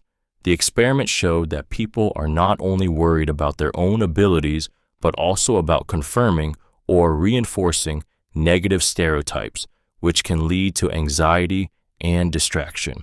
The emotional burden of stereotype threat extends beyond the classroom. It can affect anyone in a position where societal stereotypes may be placed upon them, such as women in male-dominated industries or minority groups in professional settings. This constant mental load, fearing the reinforcement of negative stereotypes, impacts how we view ourselves and our capabilities. The stereotype threat experiment exposes the hidden barriers that go beyond just individual talent, illustrating how the weight of societal bias can subtly shape one's achievements and identity. Pygmalion effect in education. The Pygmalion effect in education, first explored by Robert Rosenthal and Lenore Jacobson in 1968, reveals a profound psychological truth. The expectations placed on individuals can shape their performance in extraordinary ways. In their experiment, teachers were told that certain students had been identified as late bloomers, students who were expected to show significant academic improvement, even though the students were randomly selected. Over the course of the school year, these students showed remarkable gains in their academic performance, simply because their teachers had higher expectations for them. The emotional power of the Pygmalion effect lies in the way it highlights the influence of belief and perception. Teachers unknowingly treated the late bloomers with more encouragement, attention, and belief in their potential. This positive reinforcement created a self-fulfilling prophecy where students lived up to the expectations set for them. The experiment demonstrated how powerful our beliefs about others are and how they can directly affect the outcomes we achieve. This effect is emotionally triggering because it speaks to the deep impact that expectations, whether positive or negative, can have on a person's life. It exposes the vulnerability we all share in being shaped by the perceptions of those around us. In educational settings, this effect can have a profound impact, where a teacher's belief in a student's potential can spark an internal drive, leading them to perform at higher levels. The Pygmalion effect serves as a reminder of the importance of nurturing and believing in others, as our expectations can, without us realizing, transform their futures. Chameleon effect. The chameleon effect, a concept first studied by Chartrand and Bargue in 1999, uncovers a fascinating aspect of human behavior. We unconsciously mimic the actions, gestures, and behaviors of those around us. In their experiment, participants interacted with an experimenter who either subtly mirrored their movements or behaved neutrally. The results showed that when the experimenter mimicked the participants' gestures, the participants felt more connected, liked the experimenter more, and were more likely to engage in positive behaviors. The emotional weight of the chameleon effect lies in its ability to build rapport and strengthen social bonds without any overt effort. This automatic mimicry happens on a subconscious level, as humans are biologically wired to bond with others. When we subconsciously mirror someone's movements, facial expressions, or speech patterns, it creates a sense of familiarity and connection, making them feel understood and accepted. This is particularly powerful in social interactions as it builds trust and harmony effortlessly. What makes the chameleon effect so captivating is its subtlety. People may not consciously realize they are mirroring others, yet this behavior has a profound impact on how relationships are formed. It's a psychological tool that works quietly behind the scenes, making us feel more comfortable and at ease around those who share similar gestures or attitudes. On a darker note, manipulators can exploit the chameleon effect to build trust quickly, using mimicry to create a false sense of connection. The emotional vulnerability it exposes is powerful. When we unconsciously bond with others, we may let down our guard, unaware that someone is deliberately influencing our perceptions. Reciprocity principle. The reciprocity principle is one of the most influential psychological forces at play in human interaction, and it lies at the heart of social bonding and cooperation. At its core, the reciprocity principle is simple. When someone does something for us, we feel compelled to return the favor. This powerful, almost automatic response is rooted deeply in human nature and has been a critical aspect of survival and social cohesion throughout history. The emotional weight of this principle lies in how it triggers a deep sense of obligation. When someone offers us a gift, a compliment, or a favor, we instinctively feel the need to reciprocate, even if the gesture wasn't asked for or expected. It's as if our social fabric is wired to ensure that kindness is returned, fostering trust and connection. But the reciprocity principle isn't just about returning favors. It can also be used strategically. Marketers, politicians, and even manipulators understand the immense power of this effect. A simple, free sample or a kind gesture can create an unspoken debt in the recipient's mind, subtly guiding their future behavior in a desired direction. What makes the reciprocity principle so emotionally compelling is that it taps into our innate sense of fairness and social obligation. The act of receiving something, no matter how small, creates a bond, one that we feel almost powerless to break. This creates an unspoken social contract that governs many of our relationships, personal, professional, and even transactional. It's this sense of indebtedness, whether real or perceived, that marketers and influencers use to guide decisions, making us more likely to say yes when we might have otherwise said no. Peak End Rule. The peak end rule, introduced by psychologist Daniel Kahneman, reveals how we remember experiences not by their entire duration, but by their most intense moments, the peak, and the way they end. In an experiment, Kahneman asked participants to experience two different versions of a painful procedure. One was brief but intense, and the other was longer but less painful at the end. Surprisingly, participants rated the longer procedure, which ended on a less painful note, as more tolerable, even though it lasted longer and was uncomfortable throughout. The emotional intensity of the peak moment and the final impression of the experience dominated their memory. This experiment uncovered a profound truth about human memory. We are less likely to recall the overall experience accurately, focusing instead on the moments that stood out the most and the way the experience concluded. This rule explains why a vacation that ends on a high note might be remembered as wonderful, even if parts of the trip were disappointing.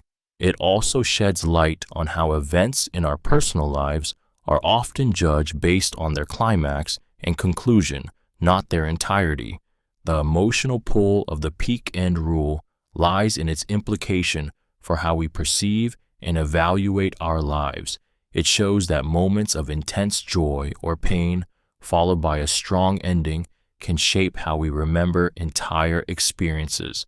It's a reminder that the emotional peaks and endings we create, whether in relationships, careers, or personal achievements, can influence how we and others look back on our journeys, leaving a lasting impact on our identity and memories. Authority bias experiment. The authority bias experiment, designed to explore the psychological phenomenon of authority bias, reveals how deeply human behavior is influenced by figures of power and expertise. This bias suggests that people are more likely to believe, follow, or comply with the opinions and commands of those they perceive as authoritative, even when those individuals may be wrong. One of the classic studies demonstrating authority bias involved participants who were more likely to believe false medical advice when it came from a doctor, even if it contradicted their own knowledge or common sense. The emotional intensity of this experiment stems from its unsettling revelation that our sense of trust in authority can override our own judgment and moral compass. It exposes how easily people can be led astray simply because they are conditioned to trust those in power. In the experiment, the authority figure, whether a doctor, professor, or expert, held sway over the participants' decisions, making them more likely to comply with harmful advice or take actions they wouldn't ordinarily consider. What makes the authority bias experiment so powerful is the stark reminder of how susceptible we are to influence when we perceive someone as a credible or trustworthy figure. The emotional impact is clear. Our deep-seated need for guidance and structure can lead us to blindly follow directions, even when they don't align with our own beliefs or the best interests of those involved. This experiment highlights the immense power of authority and raises critical questions about the ways in which trust and power can be exploited to manipulate behavior. Mere exposure effect. The mere exposure effect is a psychological phenomenon that reveals how repeated exposure to something can significantly increase our liking for it. Initially discovered by Robert Zajonc in 1968, this effect demonstrates that the more we are exposed to an object, person, or idea, the more likely we are to develop a preference for it, even if our initial reaction was neutral or indifferent. In an experiment, participants were shown unfamiliar stimuli, like pictures or words, repeatedly. Over time, they rated these stimuli more favorably, simply because they had seen them more often. The emotional weight of the mere exposure effect lies in its ability to shape our preferences in subtle yet powerful ways. It works even when we are unaware of the process, gradually influencing our tastes and judgments without us consciously realizing it. Whether it's a song on the radio, a new brand, or even a person we meet, the more we encounter something, the more familiar it becomes, and the more we tend to like it. What makes the mere exposure effect so powerful is its subtlety. It works even with things we initially may not find appealing. This emotional connection, built simply by familiarity, is particularly potent in the realms of advertising, politics, and social media. Repetition makes us more comfortable, and comfort leads to attraction. This phenomenon can be exploited to build brand loyalty, sway public opinion, or even influence social relationships. However, the effect also exposes a vulnerability in human perception. Our preferences can be shaped not by deep reasoning or true desire, but by mere repetition. Dunning-Kruger effect. The Dunning-Kruger effect is a psychological phenomenon that reveals the troubling truth about human overconfidence. Named after psychologists David Dunning and Justin Kruger, this effect explains how people with limited knowledge or ability in a particular area often overestimate their competence, believing they are much more skilled or knowledgeable than they actually are. This bias occurs because the very lack of skill or knowledge prevents individuals from recognizing their deficiencies. The emotional impact of the Dunning-Kruger effect is unsettling. It shines a light on how our perceptions of our own abilities can be dangerously distorted, especially in areas where we are most ignorant. This overconfidence often leads to poor decision-making, as individuals believe they know more than they do, making them less likely to seek help, study further, or take the advice of others. The effect is most pronounced in areas where self-assessment requires expertise that individuals simply don't possess. What makes this phenomenon particularly emotional is how it can influence not just individual behavior, but societal outcomes. In a world where overconfident voices are often the loudest, the Dunning-Kruger effect can lead to people making decisions that affect not only their own lives, but also the lives of others. This effect highlights the tension between self-perception and reality, forcing us to confront the discomforting truth that sometimes the more we think we know, the less we actually understand. It underscores the importance of humility, self-awareness, and the willingness to acknowledge our limitations before we take decisive action. Experiment on cognitive load. The experiment on cognitive load, conducted by psychologist John Sweller in the 1980s, revealed a crucial insight into how our brains process information and the limitations of our cognitive capacities. Sweller's research focused on how the complexity of a task affects the way we learn and solve problems. In one key experiment, participants were asked to solve problems that varied in complexity, and the results showed that when cognitive load was too high, meaning the task demanded too much mental effort, performance dropped significantly. The emotional significance of this experiment lies in the realization that our cognitive resources are finite. When overwhelmed by too many pieces of information or the complexity of a task, our brains struggle to process and retain the information. This leads to frustration, confusion, and ultimately failure. Sweller's findings suggest that learning and problem-solving are deeply impacted by how information is presented. If cognitive load is too heavy, even the most intelligent individuals can struggle to perform well. This experiment has profound implications for everyday life, whether in education, the workplace, or personal situations. When we are overwhelmed by too much information or too many demands, our ability to think clearly and make sound decisions diminishes. The emotional weight of this realization is felt in the stress we experience when juggling multiple tasks or trying to learn something new. The cognitive load experiment highlights the critical need for balance, simplifying tasks and focusing on one thing at a time to maximize our cognitive abilities and avoid the mental fatigue that hinders our success. Bait and switch technique. The bait and switch technique is a psychological manipulation strategy that preys on the desire for a good deal or opportunity only to lure people into something far less desirable. In this technique, a company or individual advertises a product or service at an incredibly attractive price, enticing consumers to act quickly. However, when the customer attempts to purchase the advertised deal, they are told that the product is no longer available or that the terms have changed and are then offered a more expensive or less desirable alternative. The emotional impact of the bait and switch technique lies in the frustration and sense of betrayal that accompanies it. The consumer, initially excited by the promise of a great deal, is suddenly left feeling deceived and manipulated. This emotional roller coaster is designed to capitalize on the initial interest and excitement the consumer feels, only to replace it with disappointment when the terms are changed at the last moment. The technique leverages the power of expectation and trust, drawing on the belief that once we have invested time and energy into pursuing something, we are more likely to accept a less favorable outcome just to avoid wasting our effort.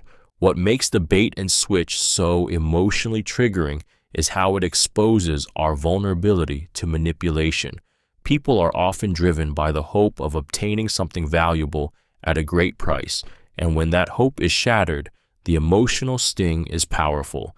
It serves as a stark reminder of how easily our desires can be exploited by deceitful tactics, showing just how much we can be swayed by the promise of something too good to be true.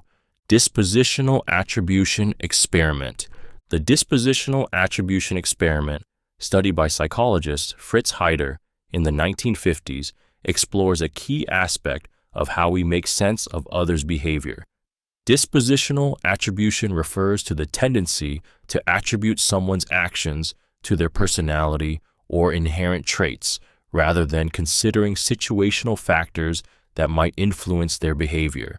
In one classic experiment, participants were shown a film of a person acting aggressively or kindly toward others.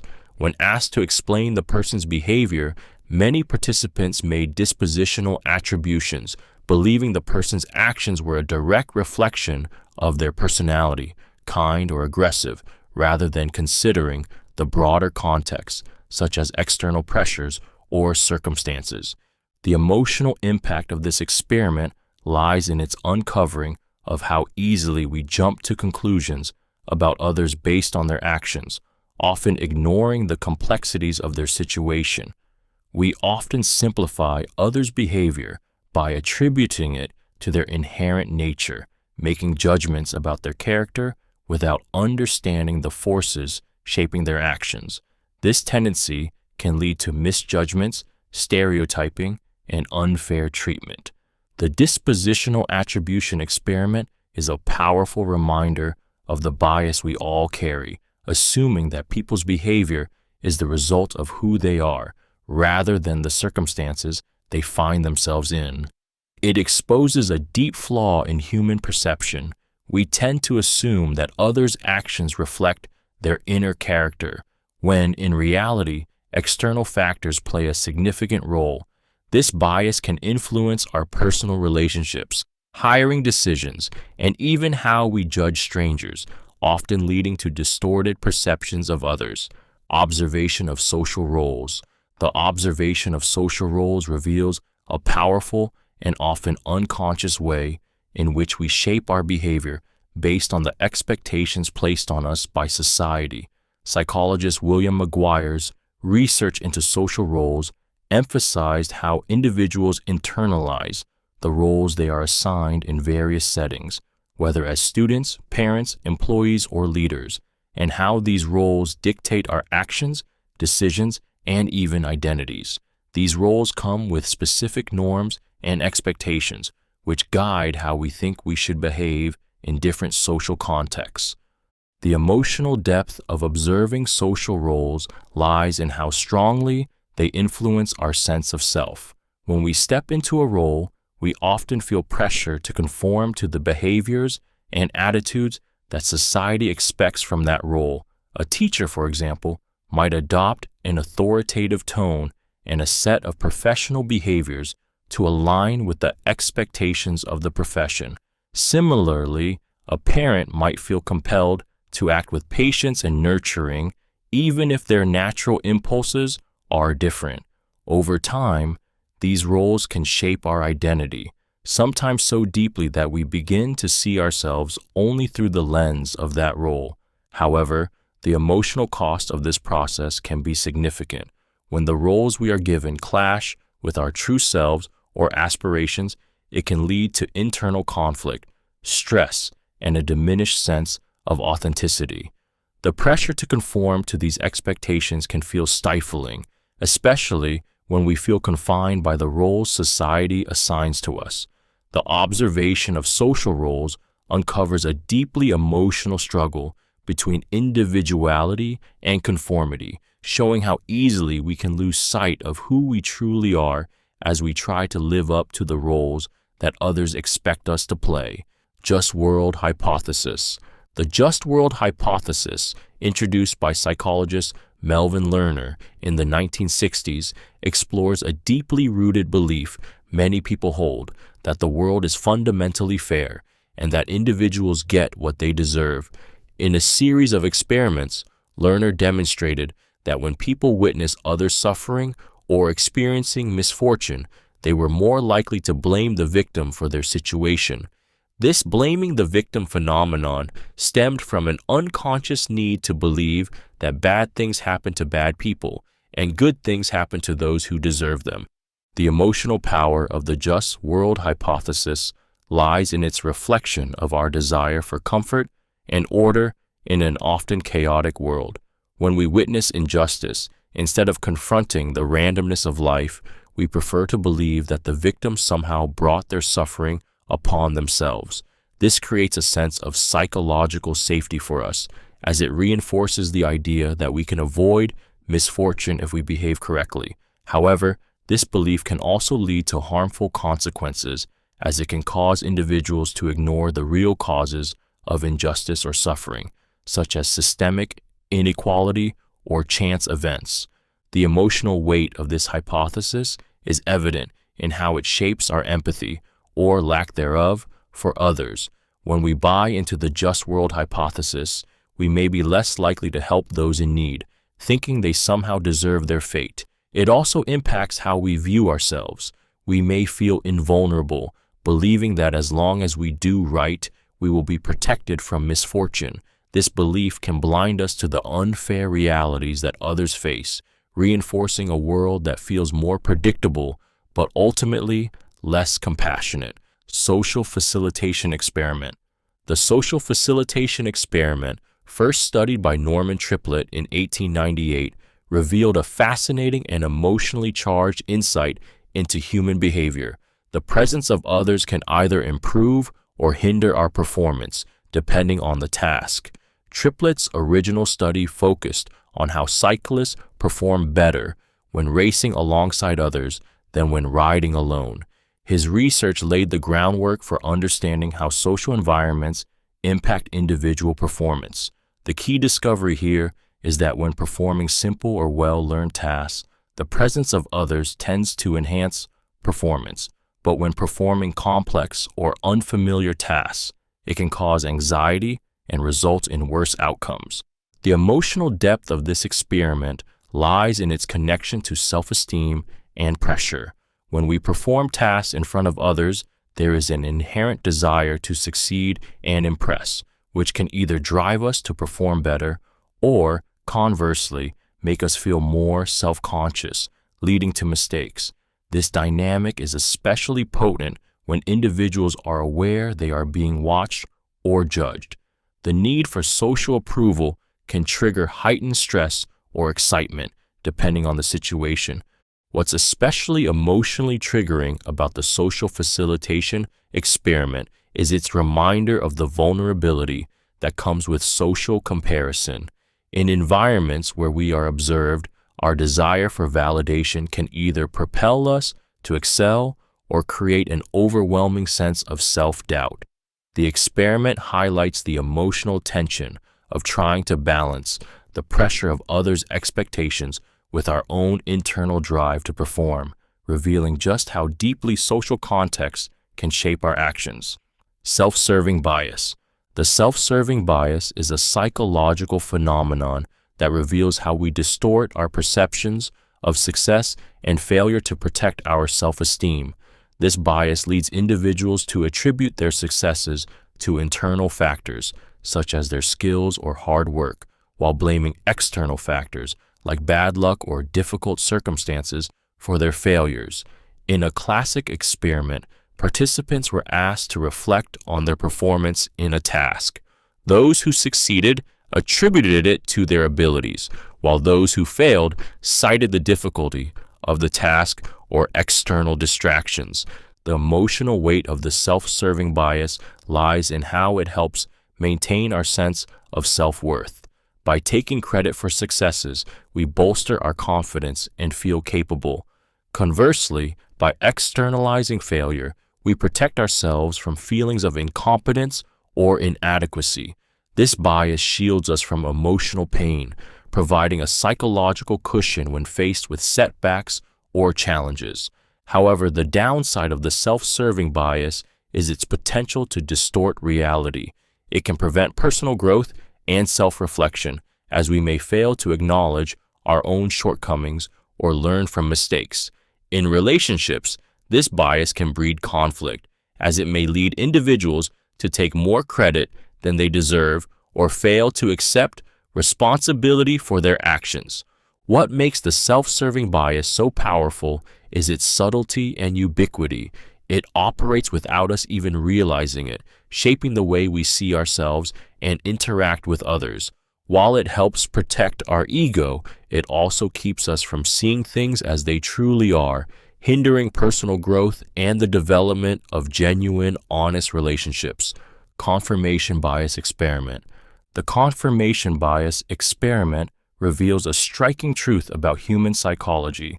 We tend to seek, interpret, and remember information in ways that confirm our existing beliefs while disregarding or downplaying evidence that contradicts them.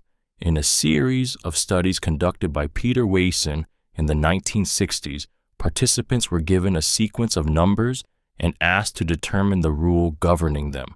Most participants, when trying to validate their guesses, only tested numbers that confirmed their hypotheses, avoiding any tests that might disprove their initial assumptions. The emotional power of confirmation bias lies in its deep connection to our need for certainty.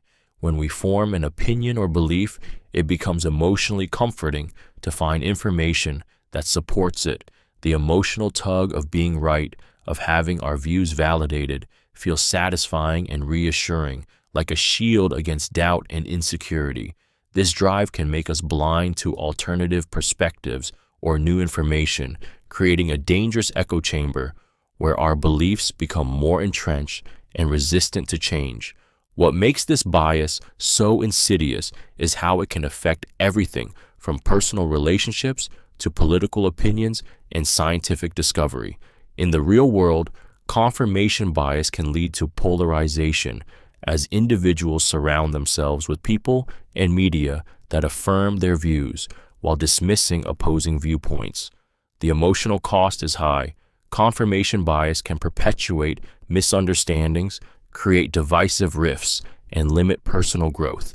It traps us in a cycle of self-validation, making it increasingly difficult to see the world as it truly is instead of how we wish it to be. False memory experiment. The false memory experiment, pioneered by psychologist Elizabeth Loftus in the 1970s, uncovered a chilling truth about the malleability of human memory. Our memories can be distorted or even entirely fabricated, making us believe in events that never actually occurred.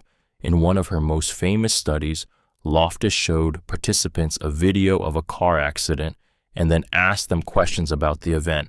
By subtly changing a single word in the questions, such as asking how fast the cars were going when they hit versus when they smashed, Loftus was able to manipulate the participants' recollections, with many recalling details that were not in the original footage, including false memories of broken glass.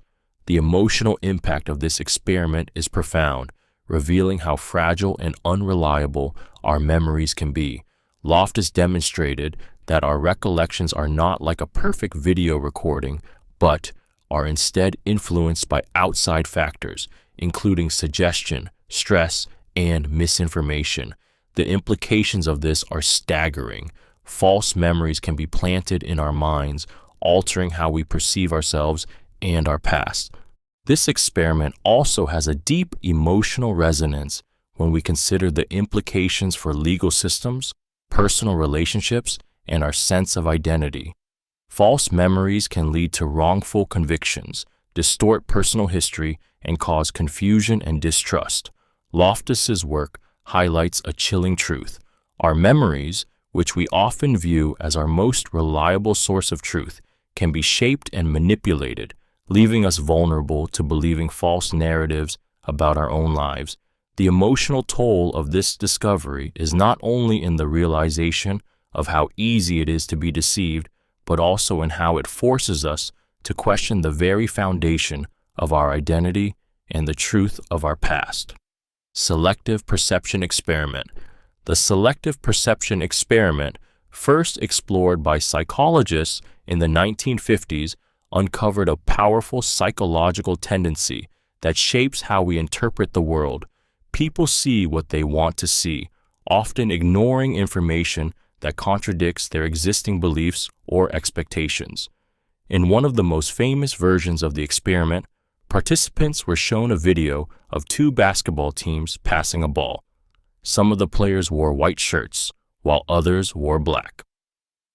The participants were asked to count the passes made by the white-shirted players, but many failed to notice a person in a gorilla suit who walked right through the scene because they were so focused on the task at hand. This phenomenon, known as inattentional blindness, is a striking example of selective perception in action. The emotional power of this experiment lies in the stark realization of how our brains filter out information based on our focus and biases. When we are preoccupied with a goal or belief, we become blind to other, equally important information.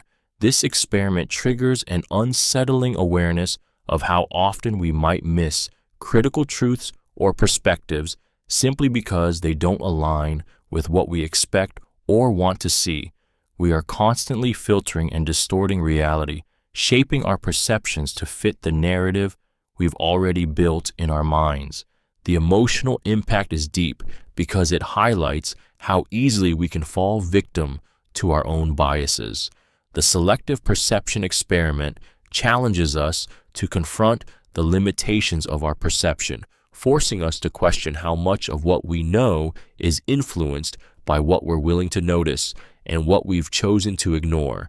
It's a poignant reminder that our views of the world can be dangerously narrow, shaped by our own mental filters. Influence of visual cues experiment. The influence of visual cues experiment, conducted in various forms by researchers in the field of social psychology, explores how visual cues such as body language, appearance, and even facial expressions can dramatically impact our perceptions and behaviors. In one such experiment, participants were shown photographs of individuals with varying expressions, clothing, or posture, and were asked to judge their personality traits or likelihood of success. The results revealed that visual cues, especially those related to facial expressions and posture, heavily influence participants' judgments, often leading them to form opinions without any real knowledge of the person's abilities or character. The emotional impact of this experiment is striking, as it reveals how quickly we can be swayed by superficial impressions. Our brains are wired to make rapid judgments based on visual input, and often these first impressions become ingrained even when they are inaccurate or superficial. For example, a person dressed in formal attire or with a confident posture may be judged as more competent or trustworthy, regardless of their actual abilities or intentions. Similarly, an individual with a relaxed or casual appearance may be perceived as less serious or capable. This effect is powerful because it operates on an unconscious level, shaping our interactions and decision-making processes without us even realizing it. The influence of visual cues impacts everything, from hiring decisions to personal relationships and marketing. The emotional weight of this experiment lies in its exposure of how easily we are manipulated by outward appearances, reminding us of the deep human tendency to make judgments based on visual stimuli, often at the expense of deeper understanding or genuine connection. Halo effect in hiring. The halo effect in hiring is a subtle yet powerful psychological phenomenon that can drastically shape recruitment decisions. It occurs when an interviewer's overall impression of a candidate, whether positive or negative, clouds their judgment of the candidate's individual traits and qualifications. For instance, if a candidate makes a strong first impression with their confidence, appearance, or charm, that single positive trait may lead the interviewer to overlook weaknesses in other areas such as technical skills or relevant experience. Similarly, a minor flaw can overshadow all the candidate's strengths, influencing the hiring decision disproportionately. The emotional impact of the halo effect in hiring is profound because it taps into the human tendency to make snap judgments based on limited information, it creates an emotional bias that skews fairness, making decisions more subjective than objective. A candidate's polished resume or engaging personality might cause an interviewer to unconsciously believe that the person is more competent or suited for the job than they actually are. This is emotionally charged because it distorts the reality of a candidate's abilities and qualifications, making the hiring process less about merit and more about how the individual fits within the interviewer's idealized image. The true emotional cost of the halo effect in hiring is its ability to perpetuate inequality and bias. Candidates who may not fit certain stereotypes or present a strong initial impression can be unfairly judged, even if they possess all the necessary qualifications. The halo effect demonstrates how deeply our emotional responses can shape professional decisions, often leading to unjust outcomes, and reminds us that first impressions can carry a weight far beyond their true significance. Social influence of authority. The social influence of authority demonstrates the immense power that figures of authority hold over our actions, decisions, and beliefs. A pivotal experiment illustrating this phenomenon was conducted by Stanley Milgram in the early 1960s, where participants were asked to administer what they believed were painful electric shocks to another person, simply because they were instructed to do so by an authority figure in a lab coat. Despite hearing the person on the other side of the wall scream in pain, many participants continued to administer shocks, all because they were told to by the experimenter. The emotional weight of Milgram's findings is staggering. The experiment revealed that ordinary people under the influence of an authority figure are willing to commit extreme acts of harm. It is not just a matter of obedience, but also of blind trust in authority, an ingrained psychological response that most people are unaware of. The fear of disobeying authority, the perceived responsibility of the figure in charge, and the belief that the authority will take responsibility for the consequences all combine to create a powerful force that overrides personal morals. The emotional impact of the social influence of authority is deeply unsettling, as it forces us to confront the uncomfortable reality that we too could be easily swayed by authority in situations where we should be standing up for what is right.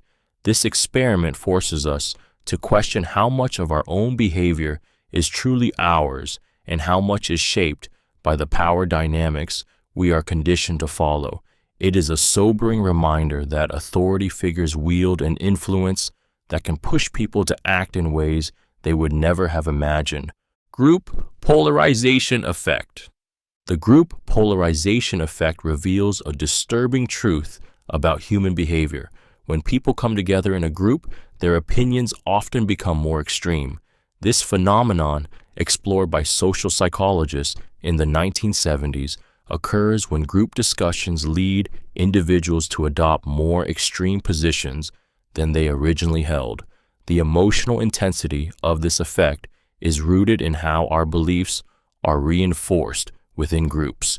When individuals with similar views come together, they often intensify those views in an attempt to align more strongly with the group's consensus. The emotional core of the group polarization effect lies in the desire to fit in and gain social approval. As people interact with others who share their opinions, they feel compelled to strengthen their stance to maintain a sense of belonging and solidarity within the group. This can lead to radicalization, where moderate views become extreme and more extreme views become even more entrenched. The need for social validation and the power of group dynamics push individuals toward increasingly polarized positions, often shutting down more balanced perspectives.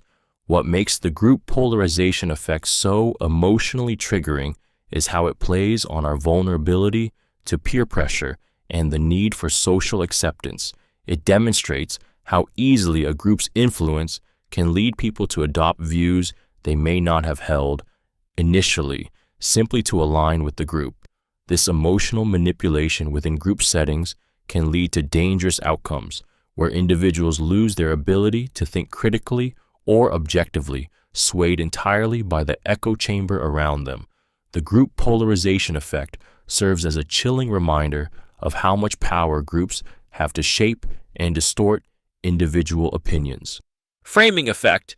The framing effect is a psychological phenomenon that demonstrates how the way information is presented, its frame, can significantly influence decision-making and judgment. In a classic experiment, participants were presented with two different versions of the same problem. One, where a medical treatment was described as having a 90% survival rate, and another where it was framed as having a 10% mortality rate. Despite the fact that both statements conveyed the exact same information, participants were far more likely to choose the treatment when it was framed in terms of survival rather than mortality. The emotional impact of the framing effect lies in its ability to manipulate perception without changing the underlying facts. The way something is framed can evoke different emotions such as hope or fear and drive us to make decisions that might not align with rational thinking. The positive framing of an outcome, focusing on benefits or successes, tends to make us more optimistic and willing to take risks, while negative framing, focusing on losses or failures, often makes us more cautious and risk-averse. What makes the framing effect so compelling is its subtlety, how it influences us without us even being aware of it. Whether in advertising, politics, or personal decision-making, the way choices are presented can sway opinions and behaviors in powerful ways.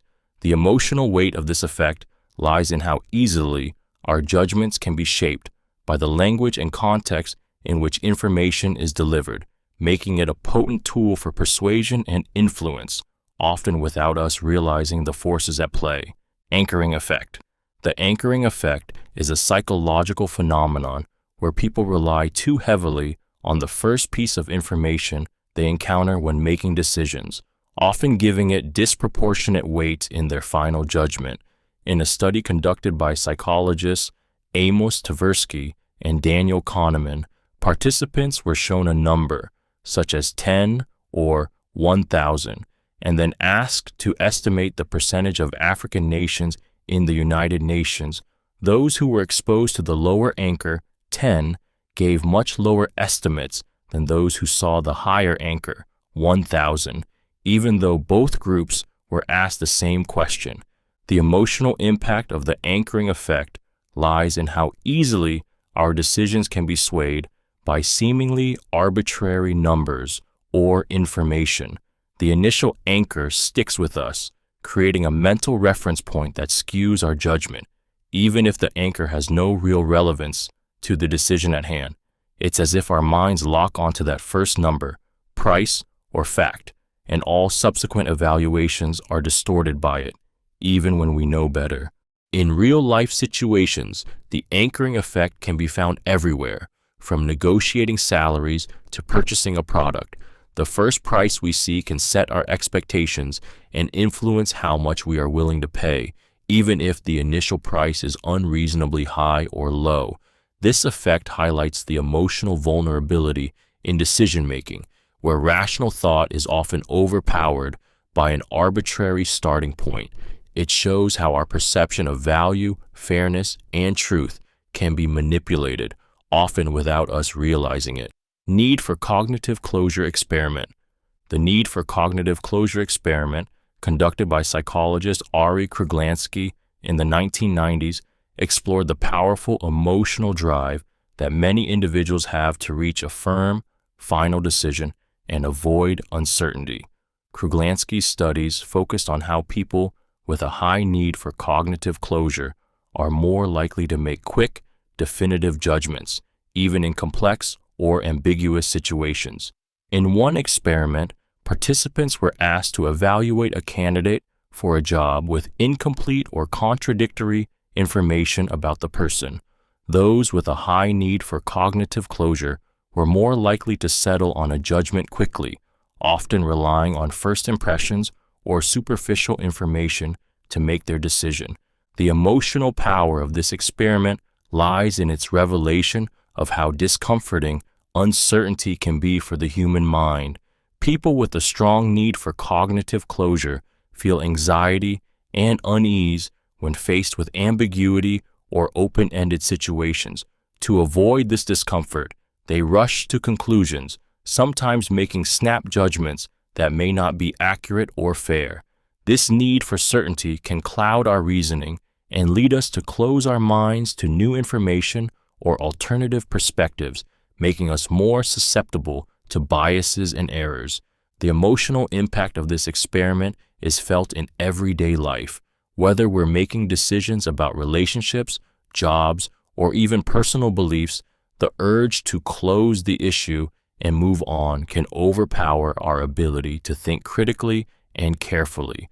This need for closure, although natural, can be dangerous as it keeps us from embracing complexity and leaves us vulnerable to decisions that are influenced more by our discomfort with uncertainty than by rational thought. Experimental study of persuasive techniques. The experimental study of persuasive techniques explored by social psychologists like Robert Cialdini in the 1980s delves into the subtle yet powerful methods used to influence people's decisions and attitudes. In these studies, researchers tested various techniques such as reciprocity, social proof, scarcity, and authority to understand how individuals are persuaded. One of the most emotional and striking findings was the effectiveness of the foot in the door technique, where people who agree to a small request are more likely to comply with a larger request later on. This technique relies on our innate desire to be consistent with our past behavior, making us more susceptible to larger asks once we've already agreed to something small. The emotional impact of this research lies in the realization that much of what we do, believe, and purchase is shaped by these persuasive methods, often without our conscious awareness. Whether it's a salesperson offering a free sample to get you hooked, or a politician using emotional appeals to rally support, we are constantly being influenced by techniques designed to exploit our psychological tendencies. The emotional pull is even more intense when we recognize how easily we can be manipulated through subtle cues, like the power of authority or the pressure of social norms. This study exposes a harsh truth: we are not always as in control of our decisions as we think. The power of persuasion plays on our emotions, making us feel compelled to act in ways that align with societal expectations, even when we might not have considered the decision critically. It's a sobering reminder of how vulnerable we are to influence and how much of our behavior is shaped by forces beyond our immediate awareness. Influence of stereotypes on behavior. The influence of stereotypes on behavior is a powerful psychological phenomenon that reveals how deeply ingrained societal beliefs about certain groups can shape our actions and perceptions. In a series of experiments, researchers demonstrated how individuals' behavior and performance could be influenced by stereotypes, even when they were unaware of it. For instance, in one study, participants who were told they were taking a test designed for smart people performed better than those who were told it was for underachievers, even though both groups were equally capable. The mere suggestion of a stereotype triggered behaviors that aligned with those expectations, highlighting the profound impact stereotypes can have on self-perception and performance. The emotional impact of this experiment lies in how stereotypes can silently dictate behavior, often in harmful ways. When people are categorized or labeled based on superficial traits like race, gender, or age, these stereotypes can become self-fulfilling prophecies. If individuals are constantly exposed to the stereotype that they are expected to fail or excel, they may unconsciously conform to those expectations, leading to diminished performance or unnecessary pressure to meet those standards. What makes the influence of stereotypes so disturbing is how deeply it can affect both the individual and society. It perpetuates inequality, reinforces biases, and distorts how people see themselves and others. This emotional distortion prevents people from reaching their true potential, as they are often weighed down by assumptions about who they are, what they can do, or how they should behave. The influence of stereotypes on behavior is a powerful reminder of the psychological weight of labels and how they shape not only our identity, but also our actions in the world. Experiment on motivation and reward. An experiment on motivation and reward, often linked to the work of Edward Deci and Richard Ryan, explored how external rewards influence intrinsic motivation. In one famous study, participants were asked to engage in an activity they initially found enjoyable, such as drawing or playing a game. Some were promised a reward for their efforts, while others were not. The surprising result was that those who were offered an external reward for their participation showed a significant decrease in their interest and enjoyment of the task afterward, compared to those who were not promised a reward. The emotional depth of this experiment lies in the unsettling realization that rewarding people for something they already enjoy can undermine their intrinsic motivation. What was once an activity done for personal satisfaction became something that people did only for the external incentive. This shift from internal to external motivation can lead to a loss of genuine enjoyment and creativity, turning passion into obligation. The emotional toll of this phenomenon is profound. When we begin to chase rewards instead of finding fulfillment in the activity itself, we lose sight of what made the task enjoyable in the first place. The experiment on motivation and reward highlights how external incentives, while useful in some contexts, can have unintended negative consequences, especially when it comes to tasks we find inherently meaningful or enjoyable. It reveals a hidden truth. The more we focus on external rewards, the more we may inadvertently drain the joy and intrinsic drive that once fueled our actions. Contrast effect. The contrast effect reveals a powerful psychological phenomenon. Our perception of an object, event, or person can be dramatically altered depending on what we compare it to. In one famous experiment, participants were asked to rate the attractiveness of a person, first after being shown an extremely attractive individual, and then after viewing someone they considered less attractive. The result was clear. The second person was rated as significantly less attractive than they would have been if they had been presented alone. This is the contrast effect in action. Our judgments are influenced not by absolute qualities, but by relative comparisons. The emotional impact of the contrast effect lies in its ability to skew our perceptions, often without our awareness. Whether it's in the realm of beauty, value, or ability, we don't assess things in isolation. Instead, we measure them against what we've just experienced, and that comparison shapes our views in ways we don't always realize. This can lead to distorted evaluations, where something that might seem perfectly acceptable appears far less impressive when contrasted with something exceptional, or, conversely, overly desirable when compared to something worse. The contrast effect also plays a key role in sales, negotiations, and even personal relationships. In these contexts, we are often presented with an extreme choice or experience to influence our judgment of the next. The emotional weight of this is unsettling. Our decisions can be manipulated by factors as simple as the order in which information is presented to us. It's a stark reminder of how easily our minds can be swayed by relative comparisons, undermining our ability to make objective, clear-headed decisions. Effect of social media on self-esteem. The effect of social media on self-esteem is a deeply emotional and complex phenomenon that has grown increasingly relevant in today's digitally connected world.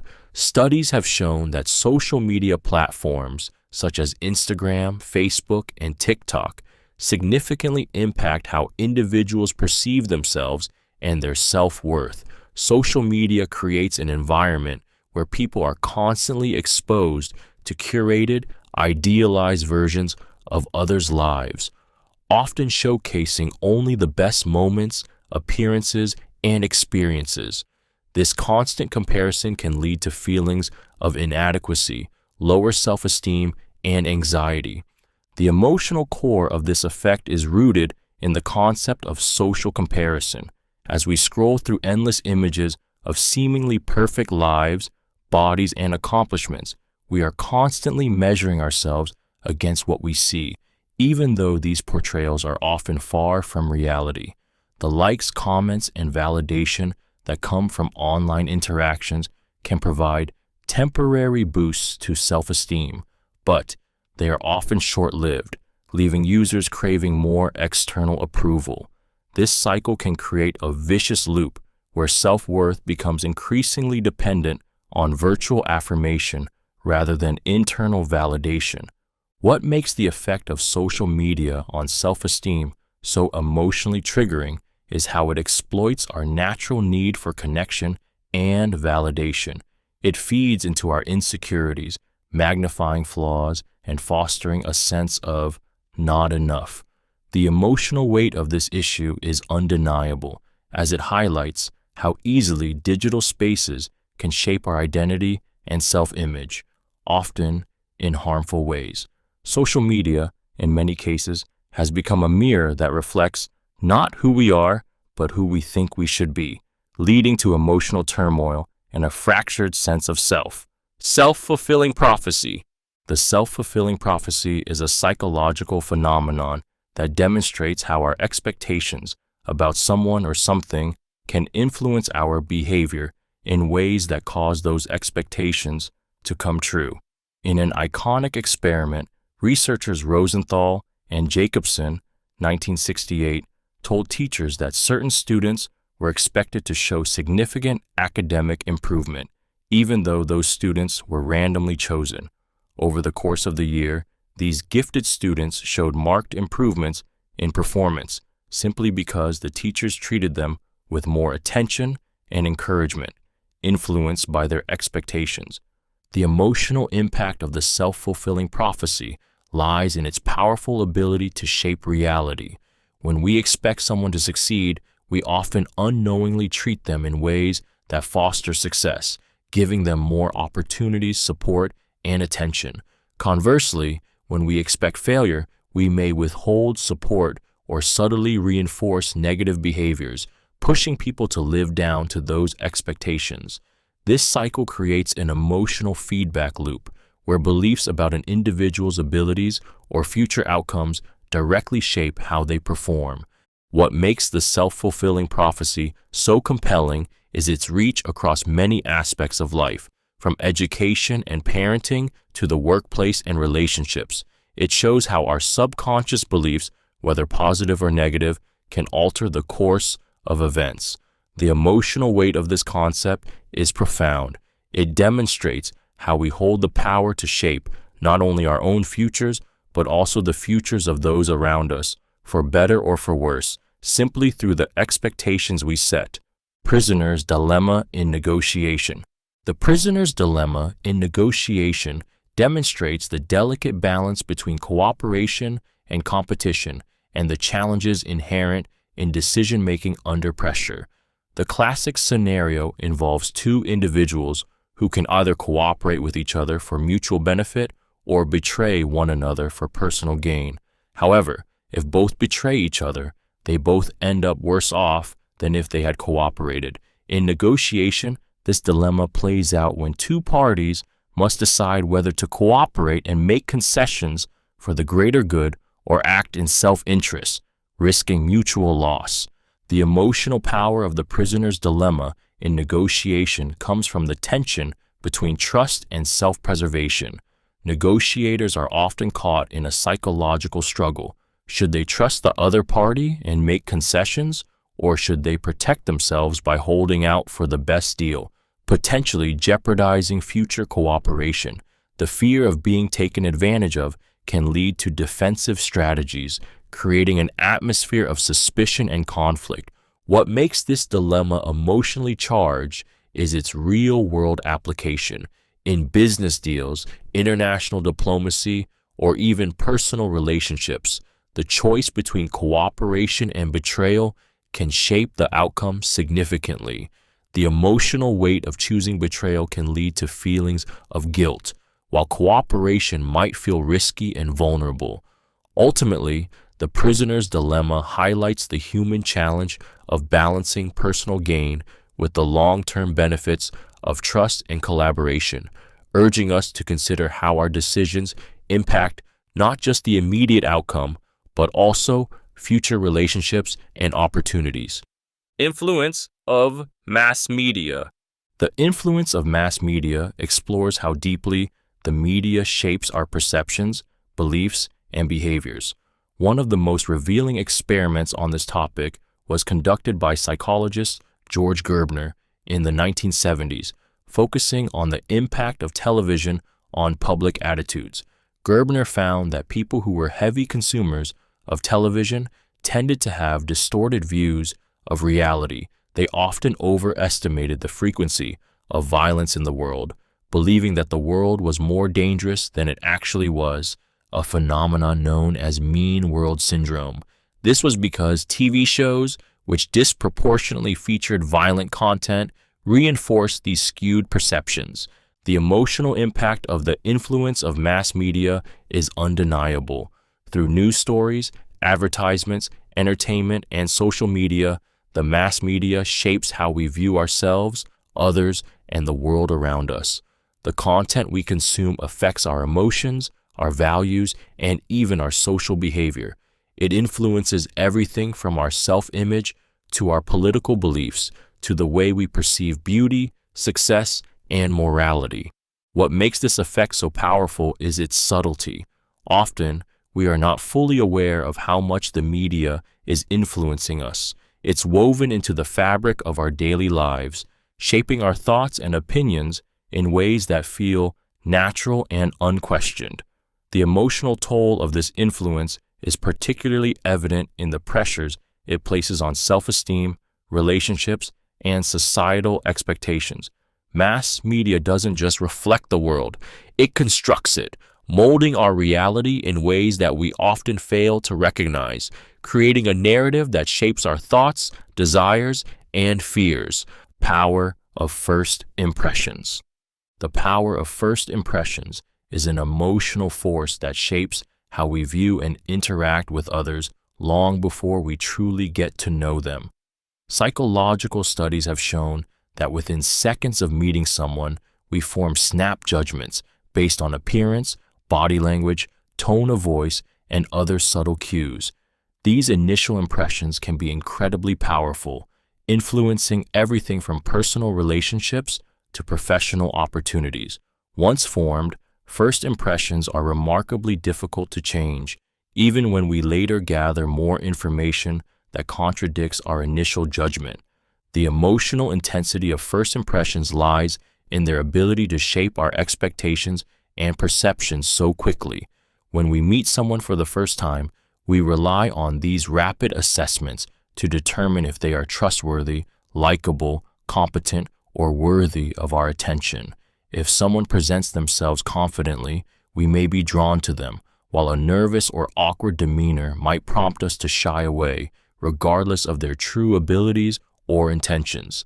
This can lead to unfair advantages for some, while others are dismissed or overlooked, often based on factors beyond their control.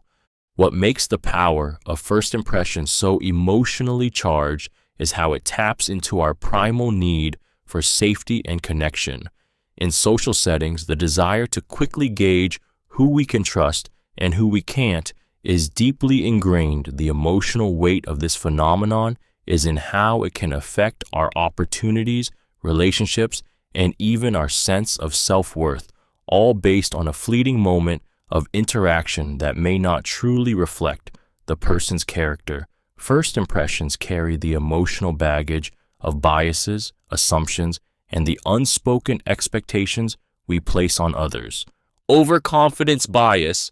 The overconfidence bias is a psychological phenomenon that reveals how individuals tend to overestimate their own abilities, knowledge, and predictions. In various experiments, participants were asked to rate their confidence in their ability to answer questions correctly or predict future events. Time and time again, they showed a tendency to believe they were more accurate or skilled than they truly were, even when their performance was objectively no better than average. This bias is particularly evident in areas like investing, decision-making, and self-assessment, where people consistently overestimate their level of expertise.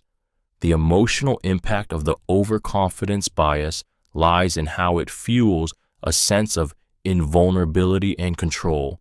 When we are overly confident in our own abilities, we feel empowered, even unstoppable. This inflated self-assurance can lead us to take risks we might otherwise avoid or ignore. Cautionary advice: convinced that we have the skills to succeed. In extreme cases, it can cause individuals to make dangerous or unwise decisions, such as financial investments or professional choices, based solely on their own misplaced trust in their judgment. What makes the overconfidence bias so powerful is its invisibility.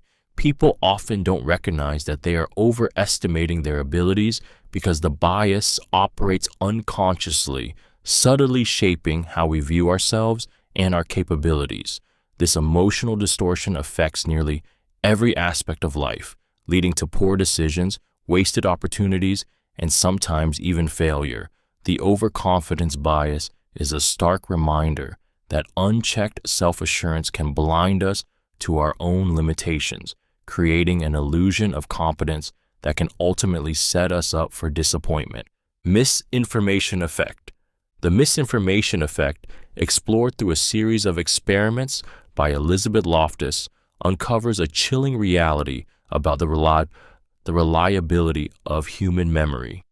In these experiments, participants were shown a series of images or videos and later asked to recall details. However, they were also exposed to subtle misinformation, such as incorrect details about the event or misleading suggestions. Shockingly, many participants incorporated these false details into their memories, even when they knew the information was inaccurate. This effect demonstrates how easily our memories can be distorted by outside influences, leading us to believe false events or details as though they were true. The emotional weight of the misinformation effect lies in its power to alter not just memories, but entire perceptions of past experiences. When we recall an event, we often do so with a high degree of confidence, trusting that our recollections are accurate. But the misinformation effect reveals how fragile that trust really is. It shows us that our minds are not static recorders of reality. Instead, they are malleable, influenced by suggestion, and vulnerable to distortion. The unsettling reality is that we may not be able to trust our own memories, even those that feel vivid and real. This effect extends beyond laboratory experiments into the real world, influencing everything from eyewitness testimony to how we remember personal events. The emotional impact is profound. How can we trust our past if it is so easily shaped by outside forces? The misinformation effect forces us to confront the uncomfortable truth that our memories are not as reliable as we would like to believe, leaving us to question the very foundation of our personal histories. Influence of group dynamics. The influence of group dynamics reveals how deeply the presence and behavior of others can shape individual actions, often in ways that are beyond our conscious control. A landmark experiment by psychologist Solomon Asch in the 1950s illustrated this power. Ash's study involved a group of people with one real participant and the rest being Confederates, who were all asked to identify the length of a line compared to others. The Confederates intentionally gave incorrect answers. The result was shocking. Despite knowing the correct answer, the real participant often conformed to the wrong answer simply because they did not want to deviate from the group's consensus. The emotional weight of this finding lies in its revelation that our behavior is deeply influenced by the group to which we belong. Humans have an inherent need to belong, and that need can push us to align our thoughts, feelings, and actions with those around us, even when it goes against our own judgment. This effect can be especially powerful in high-stakes situations, like in corporate settings, social movements, or even in friendships, where the pressure to fit in can lead to conformity and groupthink. The emotional power of group dynamics is most evident in how individuals often prioritize group harmony and acceptance over their own beliefs or decisions. Whether we realize it or not, the desire to be liked and accepted can cloud our ability to think critically or make independent choices. This influence shapes our interactions every day, subtly guiding our behavior in ways we don't always notice, reminding us how easy it is to lose ourselves in the collective will of the group. Change blindness experiment. The change blindness experiment exposes a startling truth about human perception. We often fail to notice significant changes in our environment, especially when our attention is focused elsewhere. In one of the most famous studies of this phenomenon, participants were shown two nearly identical images with one subtle difference between them. When the images were alternated rapidly or presented in a way that disrupted the viewer's attention, many participants failed to notice the change. The experiment demonstrated how, despite our belief that we see the world in vivid detail, our brains only process a fraction of the information available to us, leaving us blind to changes that would otherwise be glaringly obvious. The emotional power of change blindness lies in how it challenges our perception of reality.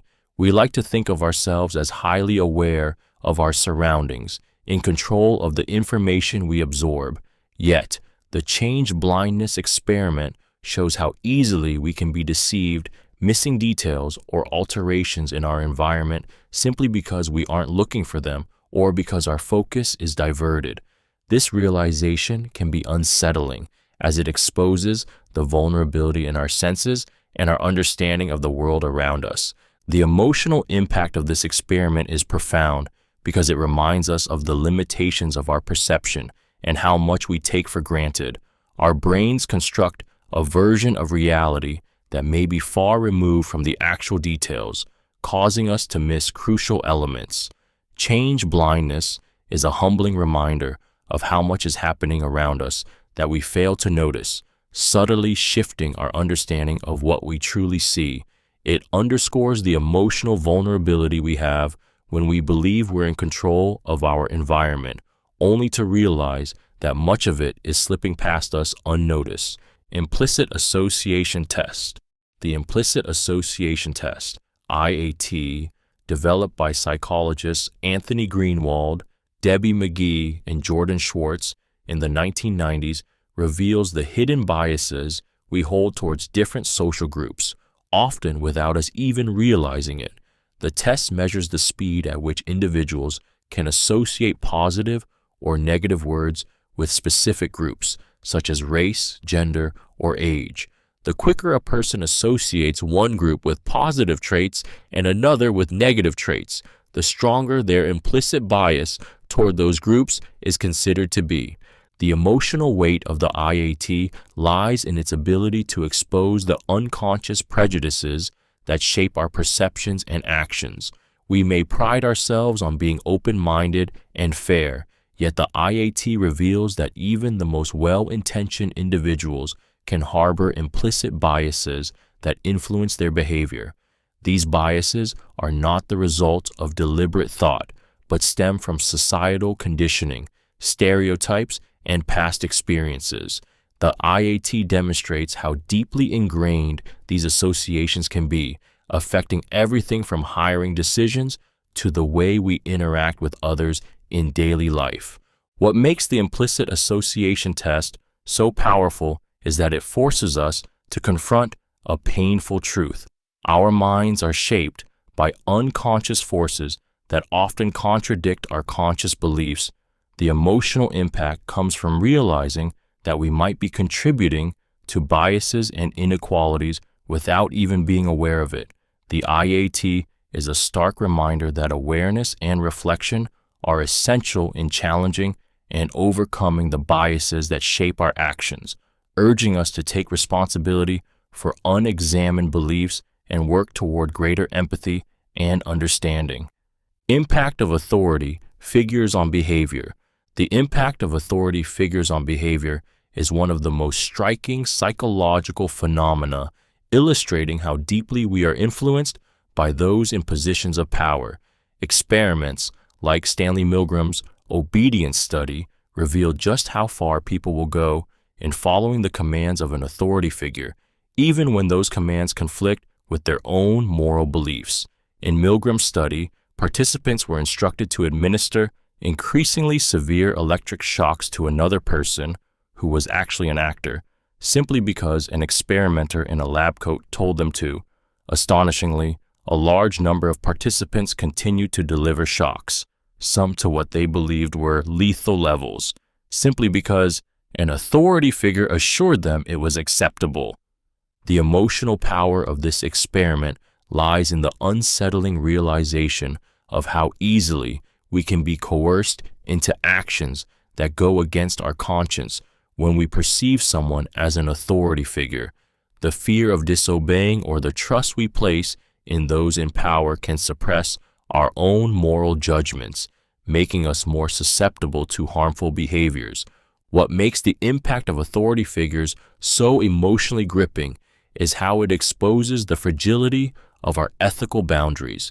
We like to believe that we are independent thinkers, capable of making moral decisions on our own.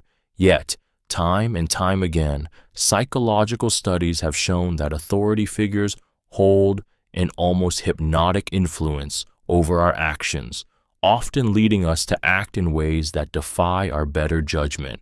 The emotional tension this creates is profound. The realization that we can be manipulated into obedience so easily challenges our fundamental belief in personal autonomy and the strength of our moral compass. Peacemaker effect. The peacemaker effect highlights the profound ability of individuals to reduce conflict and foster cooperation between opposing groups. In a key experiment conducted by psychologist Muzaffar Sharif in the 1950s, he demonstrated how intergroup hostility could be diminished through shared goals and cooperative tasks. The study involved two groups of boys at a summer camp who initially formed strong rivalries, engaging in competitions and acts of sabotage against each other. However, when both groups were tasked with working together to solve common problems, such as fixing a broken water supply or pulling a truck out of the mud, the hostility between them began to evaporate and mutual cooperation emerged. The emotional power of the peacemaker effect lies in its revelation that people, when given the right circumstances, can set aside deep-seated animosities and work together for a greater cause. The experiment demonstrated that the key to reducing conflict is not simply telling people to get along, but creating situations where cooperation becomes the only viable option for achieving a desired goal. When individuals from different backgrounds or groups are brought together under conditions of shared interests, their differences can fade in the face of mutual benefit. This emotional dynamic is particularly relevant in real-world conflicts, from international diplomacy to family disputes. The peacemaker effect shows us that unity can be achieved not by imposing peace, but by facilitating collaboration around common needs or goals. It's a reminder that, no matter how entrenched the conflict, the power of shared purpose can heal divisions and transform adversaries into allies. Experiment on brand loyalty. The experiment on brand loyalty explores a powerful psychological phenomenon that ties our emotions, identities, and habits to the products and companies we choose. In one notable study, researchers tested consumer loyalty by offering individuals a choice between a familiar brand and a lesser-known alternative. Despite the alternative often being of comparable quality, participants overwhelmingly preferred the familiar brand even when it was more expensive or less convenient. This experiment revealed the deep emotional connection we form with brands, often based on familiarity, past experiences, and the sense of identity they help us construct. The emotional core of brand loyalty lies in how we tie our self-image to the products we use. A trusted brand doesn't just represent a functional choice. It becomes a symbol of personal values, status, and belonging.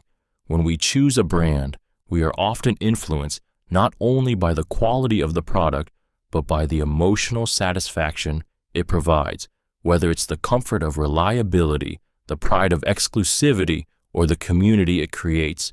This emotional attachment can be so strong that even when confronted with better options, we resist change because switching feels like betraying a relationship that has been built over time. What makes the experiment on brand loyalty so emotionally triggering is how it taps into our desire for consistency and connection. Brands become a part of our personal narrative, representing comfort and predictability in an often unpredictable world. The experiment highlights the extent to which we are emotionally manipulated by brand messaging, subtly shaping our choices without us fully realizing how deeply we are attached to the logos and names that surround us. Social influence of celebrity endorsements. The social influence of celebrity endorsements explores how the presence of famous figures can dramatically shape public perception and consumer behavior. In numerous studies, researchers have shown that when a well-known celebrity endorses a product, people are more likely to view it as valuable, trustworthy, or desirable.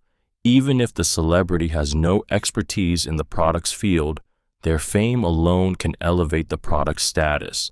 For instance, when a beloved actor or athlete endorses a brand, the emotional connection that fans have with the celebrity can transfer to the product, driving purchases and influencing opinions.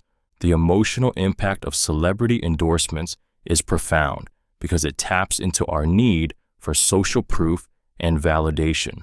Humans are naturally drawn to what others approve of, and when a figure we admire expresses approval, we are inclined to follow suit.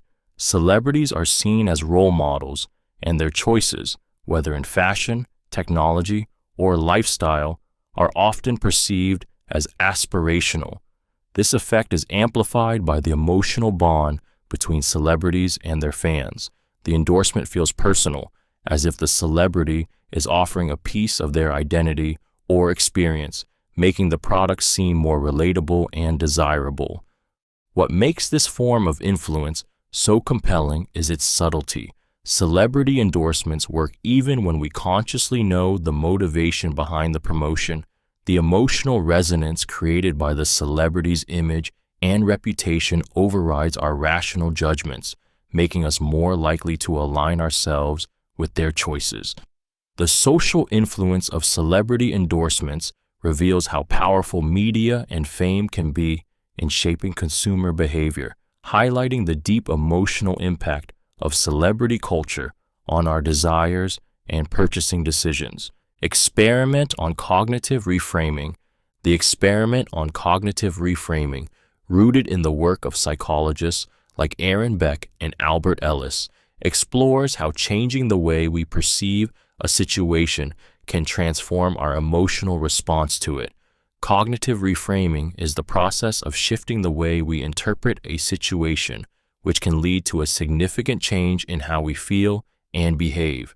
In one well-known experiment, participants were asked to reframe a stressful event, such as giving a public speech, from a perspective of opportunity rather than fear. Those who reframed the situation reported lower levels of anxiety and performed better, as their emotional response was altered by how they thought about the challenge. The emotional impact of cognitive reframing is profound.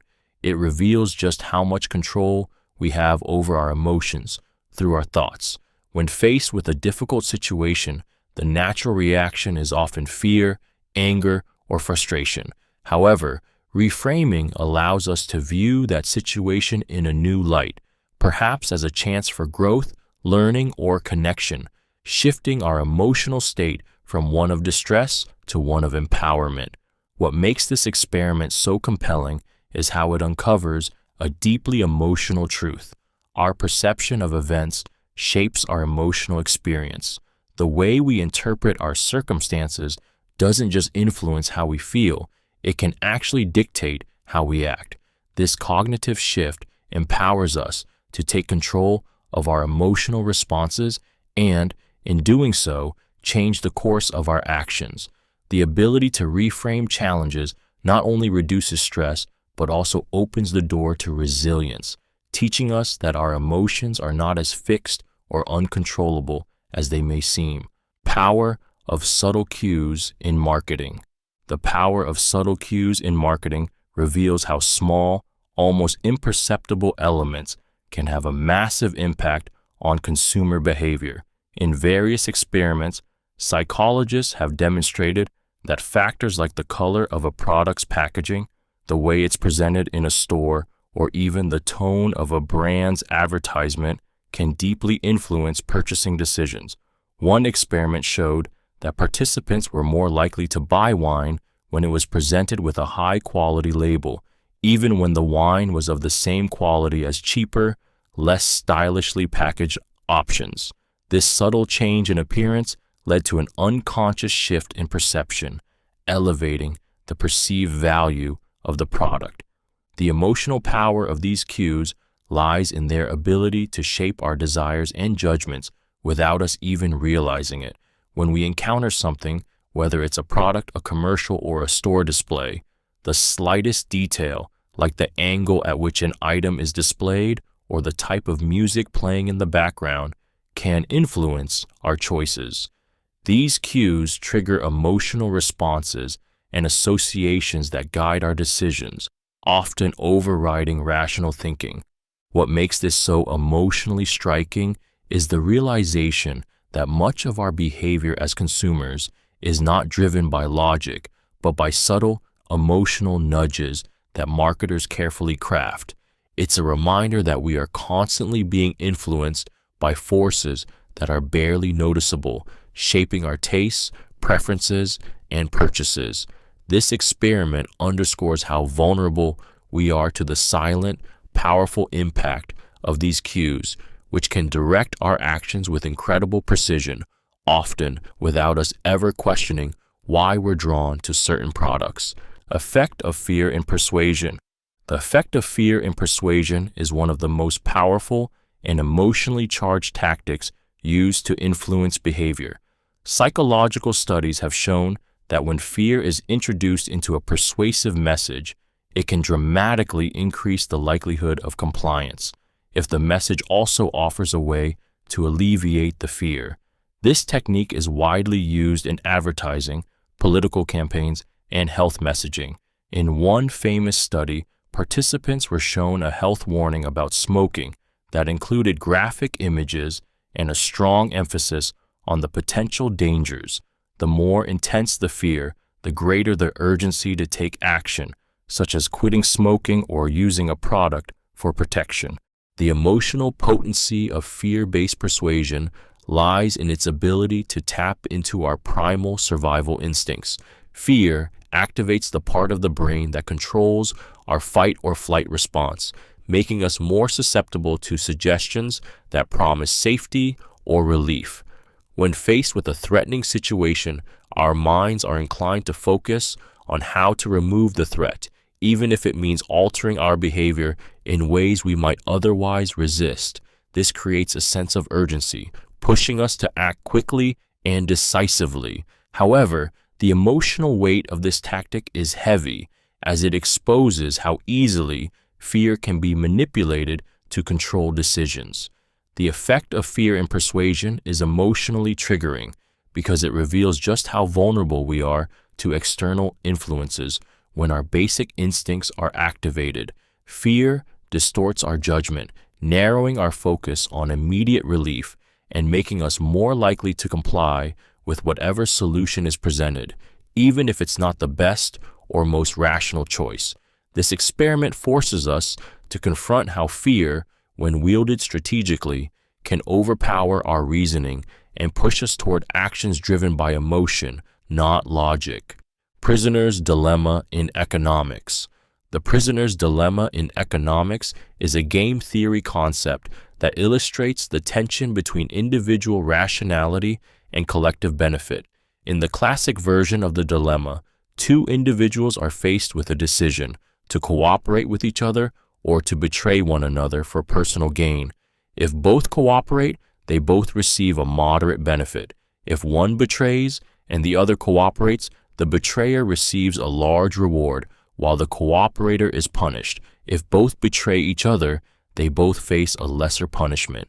This situation mirrors many economic and business decisions where individual incentives to maximize personal gain can lead to a worse outcome for both parties. The emotional weight of the prisoner's dilemma in economics lies in the internal conflict between trust and self-interest. The dilemma forces participants to choose between short-term personal benefit and the long-term benefit of mutual cooperation. In economics, this scenario often appears in situations like pricing wars between companies, where both firms could achieve higher profits if they cooperated, e.g., maintaining prices, but are driven to undercut each other to capture market share. What makes this so impactful is how the dilemma exposes a fundamental flaw in human decision-making. It shows how rational self-interest can lead to collective failure, where everyone could be better off if they simply trusted one another. The emotional tension comes from the fear of being exploited if you cooperate, leading to decisions that, ironically, result in worse outcomes for all involved. The prisoner's dilemma highlights the complexity of economic interactions and the challenges of fostering trust and cooperation in competitive environments.